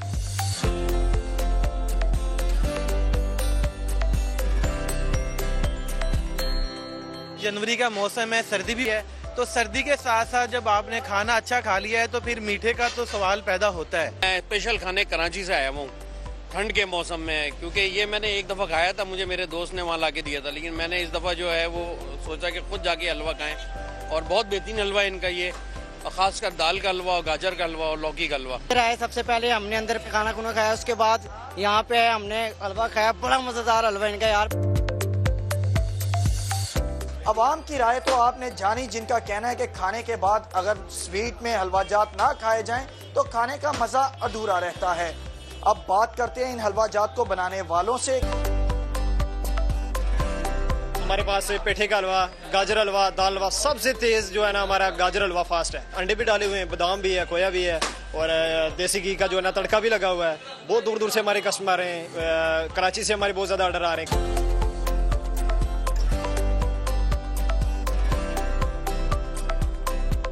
जी, तो आपने जाना कि देसी अज्जा से तैयार करदा इन हलवा जात को बनाने वालों का दावा है कि ये हलवा जात जहां खाने का मजा दोबाला करते हैं वहीं सर्दी की शिद्दत से भी महफूज रखते हैं। कैमरामैन अशफाक अब्बासी के साथ मोहम्मद कुर्बान, समा, लाहौर। शुएब, आपको कौन सा हलवा पसंद है? गाजर का है। और मुझे बना के दे रही है आज? नहीं, मुझे नहीं बनाना आता, मुझे अंडे का हलवा बहुत पसंद है। कराची में मैंने सुना कम मिलता है। अंडे का हलवा? हाँ, मिलता है? पता नहीं, चले आप आज ढूंढ के लाएगा मेरे लिए। सर्दी में जिस्म को गर्म रखने के लिए लोग मुख्तलिफ खुराक का इस्तेमाल करते हैं। कोई खुश्क मेवा जात तो कोई गर्मा गर्म खानों से अपने जिस्म को हरारत पहुंचाने की कोशिश करता है। जरा पेशावर का रुख कर लेते हैं। वहाँ के शहरी सर्दी में कहवे का कसरत से इस्तेमाल करते हैं। इसकी क्या वजह है ये जानते हैं शहाबुर रहमान हमारे साथ मौजूद है। सर्दी से बचने के लिए हर इलाके की अपनी रिवायती खुराक होती है, लेकिन पेशावर के शहरी सर्दी की शिद्दत को कम करने के लिए सब्ज चाय कहवे का इस्तेमाल करते हैं। ये कितना मुफीद है, आए चलकर देखते हैं।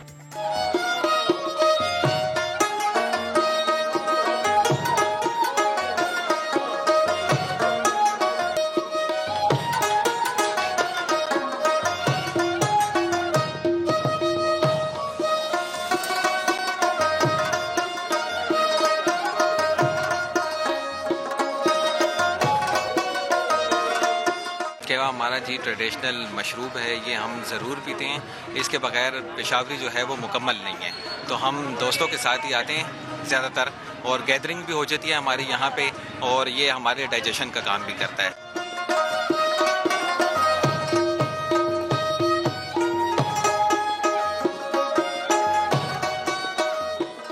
सर्दी के मौसम में खाने के बाद कहवे का तो मज़ा लेना पड़ता है लाजमी, और पेशावर के रहने वाले हैं, पेशावर में पेशावरी अगर कहवा ना पिए तो फिर तो कोई फ़ायदा ही नहीं।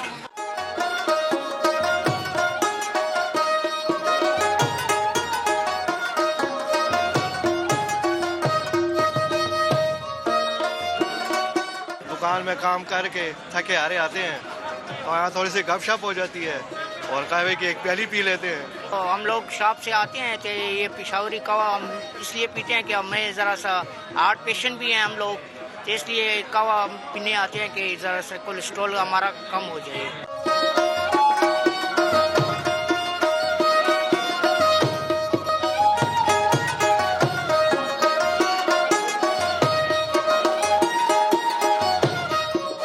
शहरी सर्दी में कहवे खानों का रुख करते हैं, जहां पर वो कहवे से लुत्फानंदोज होने के साथ साथ अपनी दिन भर की कहानियां दोस्तों के साथ बांटते हैं। चलिए जी, बढ़ते हैं आगे। मिर्जा गालिब को याद करते हैं। और मिर्जा गालिब ने कहा था कि आम के बारे में ना दो ही बातें हैं, यानी दो ही खूबियां होनी चाहिए, एक हो कि मीठे और दूसरे हो कि बहुत सारे हो। और मैं बताती हूँ तीसरी चीज के गिफ्ट आए, आप खुद ना खरीदें। आगे कर तोहफे में आए तभी मजा आता है। अच्छा, ये तो बात हम की कर रहे हैं, लेकिन बात हमने करनी है माल्टों की, क्योंकि सीजन में माल्टे मौजूद है, आम कतन मौजूद नहीं है। रहम यूसुफ जी आपको एक ऐसे बाग की सैर कराएंगे कि जहां पर बड़ी किस्म किस्म के माल्टे हैं। 3 किस्म के माल्टे हैं इस एक बाग में। बाग कहाँ वाक़ई है, यहाँ के माल्टे कितने मशहूर हैं, हमें रहम यूसुफ जी बताएंगे।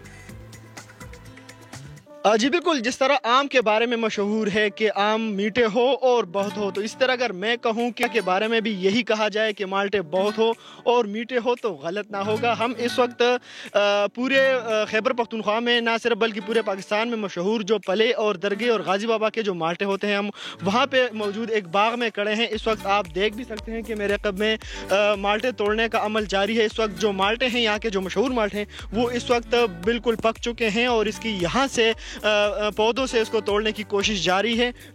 यहाँ पे आप देख भी रहे हैं कि उनको पौधों से तोड़े जा रहे हैं और उसको यहीं पे बोरियों में डालकर पैक करते हैं और फिर बाकायदा यहाँ से इनको दीगर दूर दराज अजला में और दूर दराज इलाकों में भेजा जाता है। इस माल्टों की खासियत ये है कि ये जायके में बिल्कुल कोई सानी नहीं रखता और यहाँ के जो माल्टे हैं उसमें रस बहुत ज़्यादा होता है, क्योंकि यहाँ पे ये ज़मीन इतनी ज़रखेज़ है कि यहाँ के माल्टे ना सिर्फ पाकिस्तान में बल्कि पूरी दुनिया में ये मशहूर भी है और यहाँ से सप्लाई भी की जाती है। तो इस वक्त मैं इसी तरह एक बाग में मौजूद हूँ। मैं आपको बता भी देता हूँ कि इस वक्त ये आप देख रहे हैं कि माल्टों की पूरी बूरी इस वक्त यहाँ पर लेके जा रहे हैं और ये यहाँ से शाम के वक्त गाड़ी जो है भर के यहाँ से जाएगी, क्योंकि दीगर इलाकों में जहाँ पे ये सप्लायर जहाँ से इनको डिमांड आती है वहाँ पे ये मुहैया किए जाएंगे। इस वक्त आप देख भी सकते हैं कि सीढ़ियों की मदद ली जा रही है, क्योंकि यहाँ पे जो माल्टों के जो दरख्त है वो इतने ऊंचे हैं कि यहाँ पे सीढ़ियों की मदद के बगैर यहाँ से माल्टे तोड़ना नामुमकिन है। तो आप देख भी सकते हैं कि ना सिर्फ 1-2 बल्कि 4-5 बंदे इसको मुसलसल यहाँ से पौधों से इन दरख्तों से माल्टों को तोड़े जा रहे हैं, क्यों और इनके मुताबिक जो यही सीज़न है, ये अगले 1.5 से 2 माह तक भी जारी रहेगा। ना सिर्फ इस इलाके में ये माल्टे मशहूर है बल्कि दीगर पंजाब के इलाके में, सिंध में और बलूचिस्तान में भी ये माल्टे काफ़ी शोहरत रखते हैं और बाहर भी लोग पार्सल के ज़रिए यहाँ पे भिजवा जाते हैं, क्योंकि यही 2 महीने का सीज़न होता है जो कि मशहूर होते हैं। ख़ासतौर पर अगर आप स्वात मोटरवे से आते हैं तो आप बहुत करीब, ये आपको बहुत करीब पड़ सकते हैं, क्योंकि इसी रास्ते में ये इनके बागात होते हैं। तो आजकल का ये जो मौसम है बिल्कुल इसी माल्टों के खाने का मौसम है। तो मैं तो यहाँ पे आया हूँ बाग में, मैंने तो खूब माल्टे खाए भी हैं और इनका काम भी देखा है, तो मैं तो बहुत खूब इंजॉय कर रहा हूँ। आप भी इंजॉय करें क्योंकि ये माल्टे आप तक भी पहुँच सकते हैं। जबरदस्त जनाब, अब हम कोशिश करेंगे कि हम तक किसी तरह पहुंचे, लेकिन हम अपने रिपोर्टर से कह सकते हैं कि आप पहुंचा तो ज्यादा बेहतर है। आगे बढ़ते हैं। सर्द रातों ने कदम जमाए तो जाड़े के फूलों ने बहार के रंग दिखाए। धुंधले मौसम में महकते बागों के हमें सैर करवाएंगे फैसलाबाद से सादिया फरहान। फूल गुल शम्सो कमर सारे ही थे, पर हमें इनमें तुम ही भाई बहुत।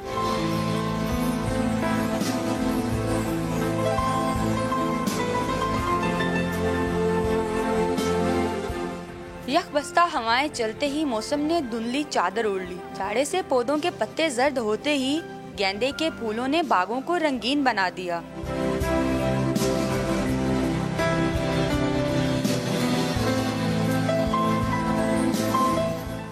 फैसलाबाद में गेंदे के फूलों ने हर किसी को अपने शहर में जकड़ लिया। मुझे गेंदे के फूल पर्सनली बहुत ज़्यादा पसंद है, क्योंकि हम लोग ये शादी ब्याह पे यूज़ कर लेते हैं, इसके गजरे यूज़ करते हैं या इसके हार होते हैं।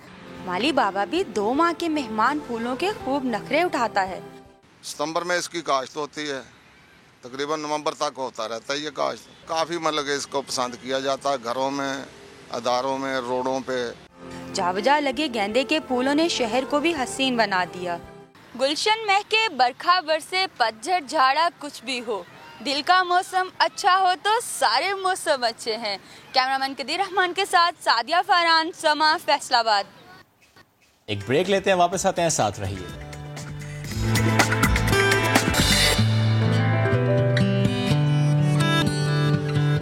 जनाब, आगे बढ़ते हुए जरा खवातीन के मसाइल की भी हम बात। जी हाँ, harassment is the big issue जो कि खवातीन फेस करती हैं, वो चाहे साइबर बुलिंग हो, वो चाहे डोमेस्टिक अब्यूज़ हो, वो चाहे हरासमेंट एट वर्क प्लेस हो। लेकिन आज हम बात साइबर बुलिंग की कर लेते हैं। रोज़ाना की बुनियाद पर हरासमेंट के जो वाक़यात हैं उसमें इजाफा होता जा रहा है। ख़ास तौर पर सोशल मीडिया पर खवातीन को हरासमेंट का सामना है। इसके केसेस में हम इजाफा देख रहे हैं। सोशल मीडिया की दुनिया में ब्लैकमेलिंग और डिफेमेशन के मुतासरीन जो खवातीन हैं उनकी तादाद कई गुना ज़्यादा है। Mahak Aslam deputy director cyber crime Mohammad Ahmad साहब के पास गई, उनसे गुफ्तगू की और जानने की कोशिश की कि एक तो ये कि हरासमेंट के इशूज़ में इजाफा क्यों है, दूसरा है कि जब एक खातून को ऐसे किसी मामले का सामना करना पड़े तो क्या करना चाहिए उसको। आपको दिखाते हैं। जी, तो आज ऐसे मसले पे बात करेंगे जिसमें बातें होती हैं, बहुत से वादे भी होते हैं और बहुत यकीन दहानियाँ भी कराई जाती हैं कि अच्छा कानून आ जाएगा, बिल पास हो जाएगा, ये हो जाएगा, वो हो जाएगा, लेकिन कुछ नहीं होता। ख़वातीन जब लोकल बसों में सफ़र करती हैं, वैगनों में सफ़र करती हैं, रिक्शों में सफ़र करती हैं तो उन्हें हरासमेंट का सामना रहता है। इसी पर बात करने के लिए हमारे साथ मौजूद है मोहम्मद अहमद ज़ईम, डेप्यूटी डायरेक्टर हैं FIA साइबर क्राइम के। उनसे बात करेंगे। अस्सलाम वालेकुम सर, कैसे हैं आप? सर, हम बहुत सुनते हैं कि ख़वातीन को हरासमेंट का सामना रहता है, इज़्ज़त की खातिर, घर की खातिर, घर वालों की खातिर खामोशी का, सब्र का घूंट पी लेती हैं। लेकिन जिन ख़वातीन में हिम्मत होती हैं वो आती हैं, रिपोर्ट करती हैं, लेकिन वो भी ये चाहती होंगी कि हमें सामने ना आना पड़े, मंजर आम पे ना आना पड़े। ऐसे कितने केसेस सामने आते हैं? देखिए, हरासमेंट के केसेस तो बहुत ज़्यादा बढ़ गए और इसमें बहुत लड़कियाँ ऐसी आती हैं, बच्चियाँ जो घरों पर कहती हैं जी मेरे घर पे ना पता चले कंप्लेन के बारे में या मैं आ नहीं सकती। तो इसके लिए देखिए हमारे पास 2 तरीके हैं। एक तो ये हमारी हद तक कोशिश होती है कि जो ख़वातीन आती हैं उनको ख़वातीन स्टाफ ही डील करता है। अच्छा। दूसरी चीज़ ये होती है कि कोई ख़वातीन अगर अंडर स्ट्रेस है या बहुत ज़्यादा टेंशन में, तो स्ट्रेस काउंसलर पहले उनकी काउंसलिंग भी करते हैं। अच्छा। वो भी फीमेल हैं। अच्छा। और हमारी कोशिश ये होती है कि हम बहुत कोशिश करते हैं, हालांकि लॉ में मसला है, हम उनकी चीज़ें कॉन्फिडेंशियल रखें, लेकिन क्योंकि कानून ये कहता है कि कंप्लेनेंट का वेरीफाई होना ज़रूरी है, तो उनको वेरिफिकेशन के लिए यहाँ आना पड़ता है। ठीक है। तो ये इसमें नो डाउट कि ना बहुत ख़वातीन परेशान है। अच्छा सर, बीइंग अ खातून, अगर खुदा न खास्ता मुझे भी कभी ऐसी चीज़ का सामना, तो मैं ये चाहूँगी कि मेरा नाम सामने ना आए, मेरी शनाख्त सामने ना आए, और घर की दहलीज पे बैठ के मुझे इंसाफ मुहैया हो जाए। ये चले मैं आ रही हूँ, मैं सिर्फ कंप्लेन करने आ रही हूँ, उसके बाद ना मेरा नाम ना मेरी शनाख्त सामने आए। ऐसा कुछ सिस्टम हम FIA की तरह FIA में देख सकते हैं कि साइबर क्राइम ऐसा कोई सिस्टम लेकर आ रहे हैं? देखिए बिल्कुल हम इस पर काम कर रहे हैं। अच्छा, काम कर रहे हैं। काम कर रहे हैं, इसमें कोशिश ये कर रहे हैं कि जी जो कंप्लेनेंट है उसको ऐसे सिस्टम में लेके आए कि उसका नाम ना आए सामने। अच्छा। लेकिन फिलहाल अभी लॉ में कोई प्रोविजन नहीं है, लेकिन इस पे काम हो रहा है। इस पे काम हो रहा है। सर मुझे आप बताएंगे कि किस उम्र की बच्चियाँ ज़्यादा मुतासर नज़र आती हैं? देखिए जी 16 साल से लेके ऑनवर्ड है। अच्छा। मैरिड खवातीन भी हैं। मैरिड खवातीन भी। मैरिड खवातीन भी हैं। अनफॉर्चुनेट ये है कि वो खवातीन जिनकी डाइवोर्स हो गई हैं, हाँ। तो उनके जो हस्बैंड थे पहले वो उनको तंग करते हैं। सर वो बच्चियाँ, वो ख़वातीन, वो बहनें, वो माएँ, वो बेटियाँ जो कि काम वाली जगहों पर जाती हैं, काम करती हैं, क्योंकि ज़ाहिर सी बात है आजकल जो हालात है अकेला मर्द नहीं घर चला सकता, उनको आप क्या मैसेज देंगे कि अगर कोई आपको तंग कर रहा है पहला स्टेप क्या लें वो? देखिए अगर सोशल मीडिया के ऊपर आएगा तो मैं तो आपको ये बताऊँगा, देखें ये हम लोग से थोड़ी सी गलतियाँ होती हैं। हम जब किसी जॉब के होते हैं, कहीं होते हैं, मैंने बहुत सी खवातीन को देखा है ये वो तस्वीरें नहीं खिंचवाती, ग्रुप फोटो नहीं खिंचवाती, या खिंचवाती तो वो कहती हैं कि किसी अपने लड़कियों ग्रुप में खिंचवाती। हाँ। तो अपनी प्राइवेसी आपने खुद मेंटेन करनी। अच्छा। पहली बात तो ये है। ठीक है। लेकिन अगर आप इतना क्योंकि देखें सोशल मीडिया पर तस्वीर लगने का मतलब है कि वॉल पे लग जानी, वॉल पे लग जानी, सब एक्सेस हो रहे हैं। और आज के लोग शरारत ये करते हैं कि तस्वीरें जोड़ देना, इस तरह कर देना, किसी और पे किसी और का चेहरा लगा देना, तो उस पर बहुत सीरियस क्राइम है हमारे साइबर क्राइम में। लेकिन इसको अवॉइड करें। अपने मोबाइल के अंदर प्राइवेसी मेंटेन रखें, अपने फेसबुक प्रोफाइल पर सिक्योरिटी इम्प्लीमेंट करें, तो ख्याल करें तो ज़्यादा बेहतर। अच्छा सर, कोई खातून जैसे कि फेसबुक पे हम देखते हैं दोस्ती कर ली, फिर अंधा एतमाद कर लिया, चले एक रिलेशनशिप उनका डेवलप हो गया, उसको आगे वो बढ़ाते हैं, फिर उससे वो नुकसान उठाते हैं, तो इस तरह के जो केसेस आपके पास आते हैं उनमें अभी तक वर्स्ट सिचुएशन क्या देखी है आपने? देखिए वो ऐसी आती है कि वो जो उसमें असल में गलती खुद से हो जाती है। जो पिक्चर्स या जो कंटेंट आपको शेयर नहीं करना चाहिए तो वो आपने शेयर कर दिया। अब जो साहब होते हैं जब उसका मिसयूज़ करते हैं तो उसमें फिर पैसे मांगने से लेके उसका गलत इस्तेमाल होना, बार बार आपको ब्लैकमेल करना कि जी मुझसे मिलो आके, वरना मैं तस्वीरें अपलोड कर दूंगा, ये हो जाए, इस तरह के केसेस बहुत आते हैं हमारे पास। ठीक। तो अब वो होता ही है कि गलती तो आपकी अपनी होती है, लेकिन क्या होता है कि वो उस टाइम पर तो एहसास नहीं होता, बाद में एहसास होता है इस चीज़ों का। ठीक, तो सर मुझे ये बताएं कि समाजी राबतों की वेबसाइट पे इस तरह की हैरासमेंट के अलावा और कौन कौन से संगीन जुर्म हैं जो इस जुमरे में आते हैं? देखिए बहुत से हैं। अब आप देखिए ना, टेररिज्म है, फंडिंग है, आप उसमें इंगेज हो जाएं इस तरह की चीज़ों में। प्लस ये कि फाइनेंशियल मैटर है, आप ऑनलाइन शॉपिंग करते हैं। अब ऑनलाइन का ये क्या है कि मैंने आपको एक प्रोडक्ट दिखा दी कि इस तरह की है, आपने ऑर्डर प्लेस कर दिया। खासतौर पर ख़वातीन की कंप्लेनें आती हैं कपड़ों के मामला में, तो वो ऑनलाइन में फ्रॉड हो रहा है, तो बड़ा देख के करना चाहिए। तो जनाब जब भी आप कभी फेसबुक पे अपनी पिक्चर अपलोड करते हैं तो अपनी जिम्मेदारी पे अपलोड करें। वैसे तो आपको करनी नहीं चाहिए, लेकिन अगर आप चाह रहे हैं करना तो इस तरह की प्राइवेसी आप ज़रूर इस्तेमाल करें कि वो तमाम पब्लिक के लिए ना हो और वो एक पब्लिक प्रॉपर्टी ना बन जाए। फिर ये होगा कि उसका इस्तेमाल हर कोई कर सकता है। और जब भी कुछ आपको कोई ऐसा लिंक भेजा जाए, कहा जाए कि आप इसे खोल लें या आपको कोई गिफ्ट मिलेगा, ऐसा इस तरह की बातों पर रिलाय ना करें। और अगर कोई आपको हरास कर रहा है उससे रिपोर्ट करें, खामोश ना रहें। ये लोग यहाँ पर इसीलिए बैठे हैं क्योंकि आप लोगों को तहफ़्फ़ुज़ फराहम कर सकें, अपनी ज़िम्मेदारी अदा कर सकें। आपकी भी ज़िम्मेदारी ये है कि अगर कोई आपको तंग कर रहा है तो खामोश नहीं रहना, बल्कि अपनी आवाज़ उठानी आपने। जहां बात हो रही है आवाज उठाने की, तो आवाज उठा रहे हैं हमारे कश्मीरी भाई, आवाज उठा रहा है पाकिस्तान। आज से नहीं, 72 साल से। आज के दिन हम जब बात करें कश्मीर की तो 72 साल हो गए मकबूजा कश्मीर पर भारतीय कब्जे को। कश्मीरी अवाम आज दुनिया भर में यौम हक के खुद इरादत मना रहे हैं। 5 जनवरी 1949 को यूएन ने कश्मीरियों के हक के खुद इरादत की जमानत दी थी। इस दिन के मौके पर वजीर खारजा शाह महमूद कुरैशी ने अहम पैगाम दिया। उन्होंने कहा है कि भारत अक़वाम मुत्तहिदा के फौजी मुबस्सिर ग्रुप बराए पाकिस्तान और भारत के मुबस्सिरीन को गैर कानूनी तौर पर भारत के ज़ेरे कब्जा जम्मू कश्मीर तक आज़ादाना रसाई दे। बिल्कुल, और इसी पर बात करने के लिए हमें ज्वाइन किया है वजीर खारिजा शाह महमूद कुरैशी साहब ने। शाह साहब, बेहद शुक्रिया आपके वक्त का। Good morning. 72 साल हो गए, कश्मीर हमारी शरग, हमारा अटूट अंग है। हम हर प्लेटफॉर्म पर आवाज उठाते हैं। वजीर आजम के जो इकदामात है, जो कोशिशें हैं, वो भी किसी से ढकी छुपी नहीं है। लेकिन मुझ समेत शायद हर पाकिस्तानी ये जानना चाह रहा है कि मजीद कितनी कोशिशें करनी बाकी रह गई हैं, कितनी आवाजें उठानी बाकी रह गई हैं। देखिए, एक बात तो ये है कि ये जो वादा है हक के खुद इरादियत का, ये पाकिस्तान से कश्मीरियों से ये वादा एक बैन अक़वामी इदारे का है, अक़वाम मुत्तहिदा का है, और इस इदारे की अहमियत से हम सभी वाकिफ हैं। और 72 साल से आपने नशेब व फराज देखे, आपने देखा कि जद्दोजहद में कभी तेजी भी आई, कभी कभी भी आई। आपने देखा कि भारत ने उस खुद इरादियत की तहरीक को कुचलने के लिए काले कवानीन का निफाज किया, जबर किया, तशद्दुद किया, झूठे मुकदमे कायम किए, क़यादत को पाबंद सलासिल किया, और जो जुल्म बर्बरियत हो सकती है वो बर्पा की। लेकिन जो आज हौसला कुन बात है वो ये है कि कश्मीरियों का जज्बा आज भी सलामत है, और उनका इरादा आज उतना ही पुख्ता है जितना 72 साल पहले था।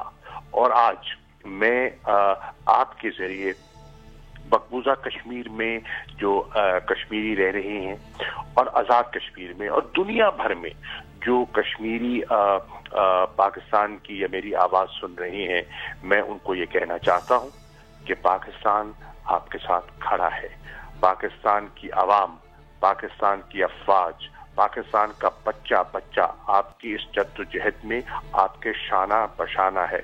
हम आपकी कुर्बानियों को सलाम पेश करते हैं, और हमें भी, आपको भी एहसास है, यकीनन एहसास है कि इस असूली मौक़िफ़ की खातिर पाकिस्तान ने कितनी कीमत अदा की है, किस किस्म के हम पर आए दिन हमारा बाजू मरोड़ने के लिए, हमें दबाव में लाने के लिए हमारे मुल्क में दहशतगर्दाना वाक़यात रूनुमा किए जाते हैं, पाकिस्तान को अदम इस्तेहकाम का निशाना बनाया जाता है। लेकिन इसके बावजूद इंशाअल्लाह हम आपके साथ खड़े हैं। ये है आज का पैगाम। शाह साहब, आप पैगाम दे रहे हैं, उस पैगाम को हमने देखा कि अमली तौर पे वजीर आजम जो हैं वो हमें मुख्तलिफ प्लेटफॉर्म्स पर पूरा करते नजर आए। आवाज़ें बुलंद हुई हैं, आवाज़ उठाई गई है। हमने देखा कि पाकिस्तान में किस तरह से पाकिस्तानी मुत्तहिद होकर हाथों की जंजीर बना के उन्होंने ये पैगाम दिया कि कश्मीरियों के साथ है, ये कश्मीरी हमारे भाई हैं। लेकिन सवाल ये जन्म भी तो लेता है कि कब तक कश्मीरी पाबंदे सलासिल रहेंगे, कब तक वो भारत के जुल्म सितम सहते रहेंगे। खुल्लम खुल्ला खिलाफ वर्जी करता है भारत, पूरी दुनिया पे आया है, क्या दुनिया को नजर नहीं आता? देखिए, दुनिया को यकीनन नजर आ रहा है, और उनसे कोई चीज छुपी नहीं है। गो भारत ने हर मुमकिन कोशिश की है चीजें छुपाने की। देखिए, उन्होंने आज भी एक कम्युनिकेशन ब्लैकआउट जारी है, आज भी लोगों को फ्री एक्सेस इंटरनेट का जो है वो नहीं है। आपने देखा उसको स्लो डाउन किया हुआ है, उनकी रसाई बाहर तक नहीं है, बाहर के लोगों की रसाई वहां तक नहीं है। एक इंडिपेंडेंट जर्नलिस्ट वहां जा नहीं सकता, इंटरनेशनल ऑब्जर्वर्स वहां जा नहीं सकते, जो अनमोगित के जो नुमाइंदगान हैं उनको भी फ्रीली एक्सेस नहीं दी जाती। इन पाबंदियों के बावजूद चीजें उजागर की जा रही हैं, और पाकिस्तान एक हरावल दस्ते के तौर पर उनका ये जो उनका जो मुकदमा है वो दुनिया में वजीर आज़म इमरान खान और पूरी दफ्तर खारजा, पूरी हमारे जितने मिशंस हैं वो दयानतदारी से उनका मौक़िफ़ दुनिया में उजागर कर रहे हैं। अब इसमें हमें आपकी, हमें मीडिया की सपोर्ट चाहिए, हमें सिविल सोसाइटी की सपोर्ट चाहिए, ताकि ये इशू जिंदा रखना है। उसमें जो हमारा रोल है हम तो अदा करेंगे, लेकिन हम अधूरे हैं आपके बगैर। आप इस आवाज को तक़वियत देते हैं। आज आपने ये जो सेगमेंट किया है, मैं समझता हूँ ये भी एक खिदमत है मैं समझता हूँ उस कॉज की हक खुद आराधियत की तरफ एक कदम है जो आज आपने उठाया है और मैं आपका शुक्रगुजार हूँ। बिल्कुल शाह साहब, जाहिर है कश्मीरियों का दुख हम समझते हैं, कश्मीरियों का दुख पाकिस्तान समझता है। शाह साहब सिर्फ एक कमेंट एक और मामले पर लेना चाहता हूं क्योंकि आप साथ मौजूद हैं। शाह साहब, जिस तरह भारत अपनी साजिशों से बाज नहीं आता और गुज़श्ता रोज की बड़ी अहम डेवलपमेंट की किस तरह से माजी में भारत ने रॉ ने चीनी बाशिंदों पर हमला करने की मनसूबाबंदियां बनाई, हमारे पास इसके एविडेंस सामने आए हैं। शाह साहब, क्या पाकिस्तान ये तमाम एविडेंस जो भी मौजूद हैं चाइना को दे रहा है ताकि चाइना भी इसको टैकल करे, इस इशू को? चाइना भी भारत से कहे कि क्या कर रहे हो भाई तुम? जी बिल्कुल, चीन के साथ हमारा मुसलसल राब्ता है और दुनिया के साथ हमारा मुसलसल राब्ता है। जितने इम्पोर्टेंट P5 कंट्रीज हैं और दीगर अहम इस्लामी ममालिक हैं, यूरोपियन यूनियन के ममालिक हैं, उन सबको हमने अपनी तशवीश से और अपने खदशात से आगाह किया हुआ है। हम गाहे बगाहे उन्हें दफ्तर खारजा बुला के एतमाद में भी लेते हैं ताकि बताएं कि वो करना क्या चाह रहे हैं, किस तरह वो दहशतगर्दी की पुष्पनाही कर रहे हैं, किस तरह वो पाकिस्तान को डिस्टेबलाइज करने की कोशिशें कर रहे हैं। और अब तो देखा आपने EU डिसइंफो लैब ने भी बहुत से इंकशाफात कर दिए। जी बिल्कुल शाह साहब, बेहद शुक्रिया आप हमारे साथ मौजूद थे। गुफ्तगू कर जरा आगे बढ़ते हैं। हम खबर आपको दे अदालती कार्रवाई से मुताल्लिक सुप्रीम कोर्ट ने कर्क में जलाए गए मंदिर की 2 हफ्ते में बहाली शुरू करने का हुक्म दे दिया है। चीफ जस्टिस ने रिमार्क्स दिए हैं कि जिन लोगों ने ये सब कुछ किया है उनसे ये रकम वसूल की जाए। मजीद जानेंगे अपने नुमाइंदे जुल्करनैन इकबाल ने हमें ज्वाइन किया। जुल्करनैन, बताएगा अदालती कार्रवाई का अहवाल। देखिए, तकरीबन 1 घंटे से ज्यादा समाअत हुई है इस मामले की और जिसके आखिर पर अदालत ने हुक्म दिया है मुतल्लिका वक्फ अमलाक बोर्ड और KP के गवर्नमेंट को कि वो मिलकर 2 हफ्ते के अंदर इसकी बहाली का काम जो समाधि जलाई गई थी उसका काम शुरू करें और इस हवाले से एक पेशरफ रिपोर्ट भी 2 हफ्ते के अंदर अदालत को जमा कराएं। साथ ही साथ मुतल्लिका वक्फ अमलाक बोर्ड से ये भी रिपोर्ट तलब कर ली गई है कि मुल्क भर में कितने इस वक्त मंदिर हैं और कितने उसमें से फाल हैं और जो गैर फाल हैं उनकी वजह क्या है। साथ ही साथ जो जमीनों पर कब्जे हैं मुतल्लिका अमलाक की उसके हवाले से भी रिपोर्ट मांगी गई कि कितनी जमीनों के ऊपर कब्जे हैं और कितनी जमीनों के ऊपर तजावुजात हैं और उनको खाली कराने के लिए और वागुजार कराने के लिए क्या इक़दाम तक किए गए हैं और जो अदालतों में मुकदमा ज़ेर समाअत उनकी तफसीलात भी तलब कर ली हैं। चीफ जस्टिस ऑफ पाकिस्तान ने अपने रिमार्क्स में ये कहा कि जो अब बहाली का अखराजात होंगे वो कौन अदा करेगा। असूलन तो उन्होंने कहा कि जिन लोगों ने सारी जलाई है मौलवी शरीफ का जो गैंग है उनसे सारी रकम वसूल करनी चाहिए। जुल्करनैन, बेहद शुक्रिया आपका तफसीलात के लिए। वक्त हो गया खत्म, आपसे मुलाकात करेंगे कल। अपना बहुत सा ख्याल रखिए। अल्लाह हाफिज।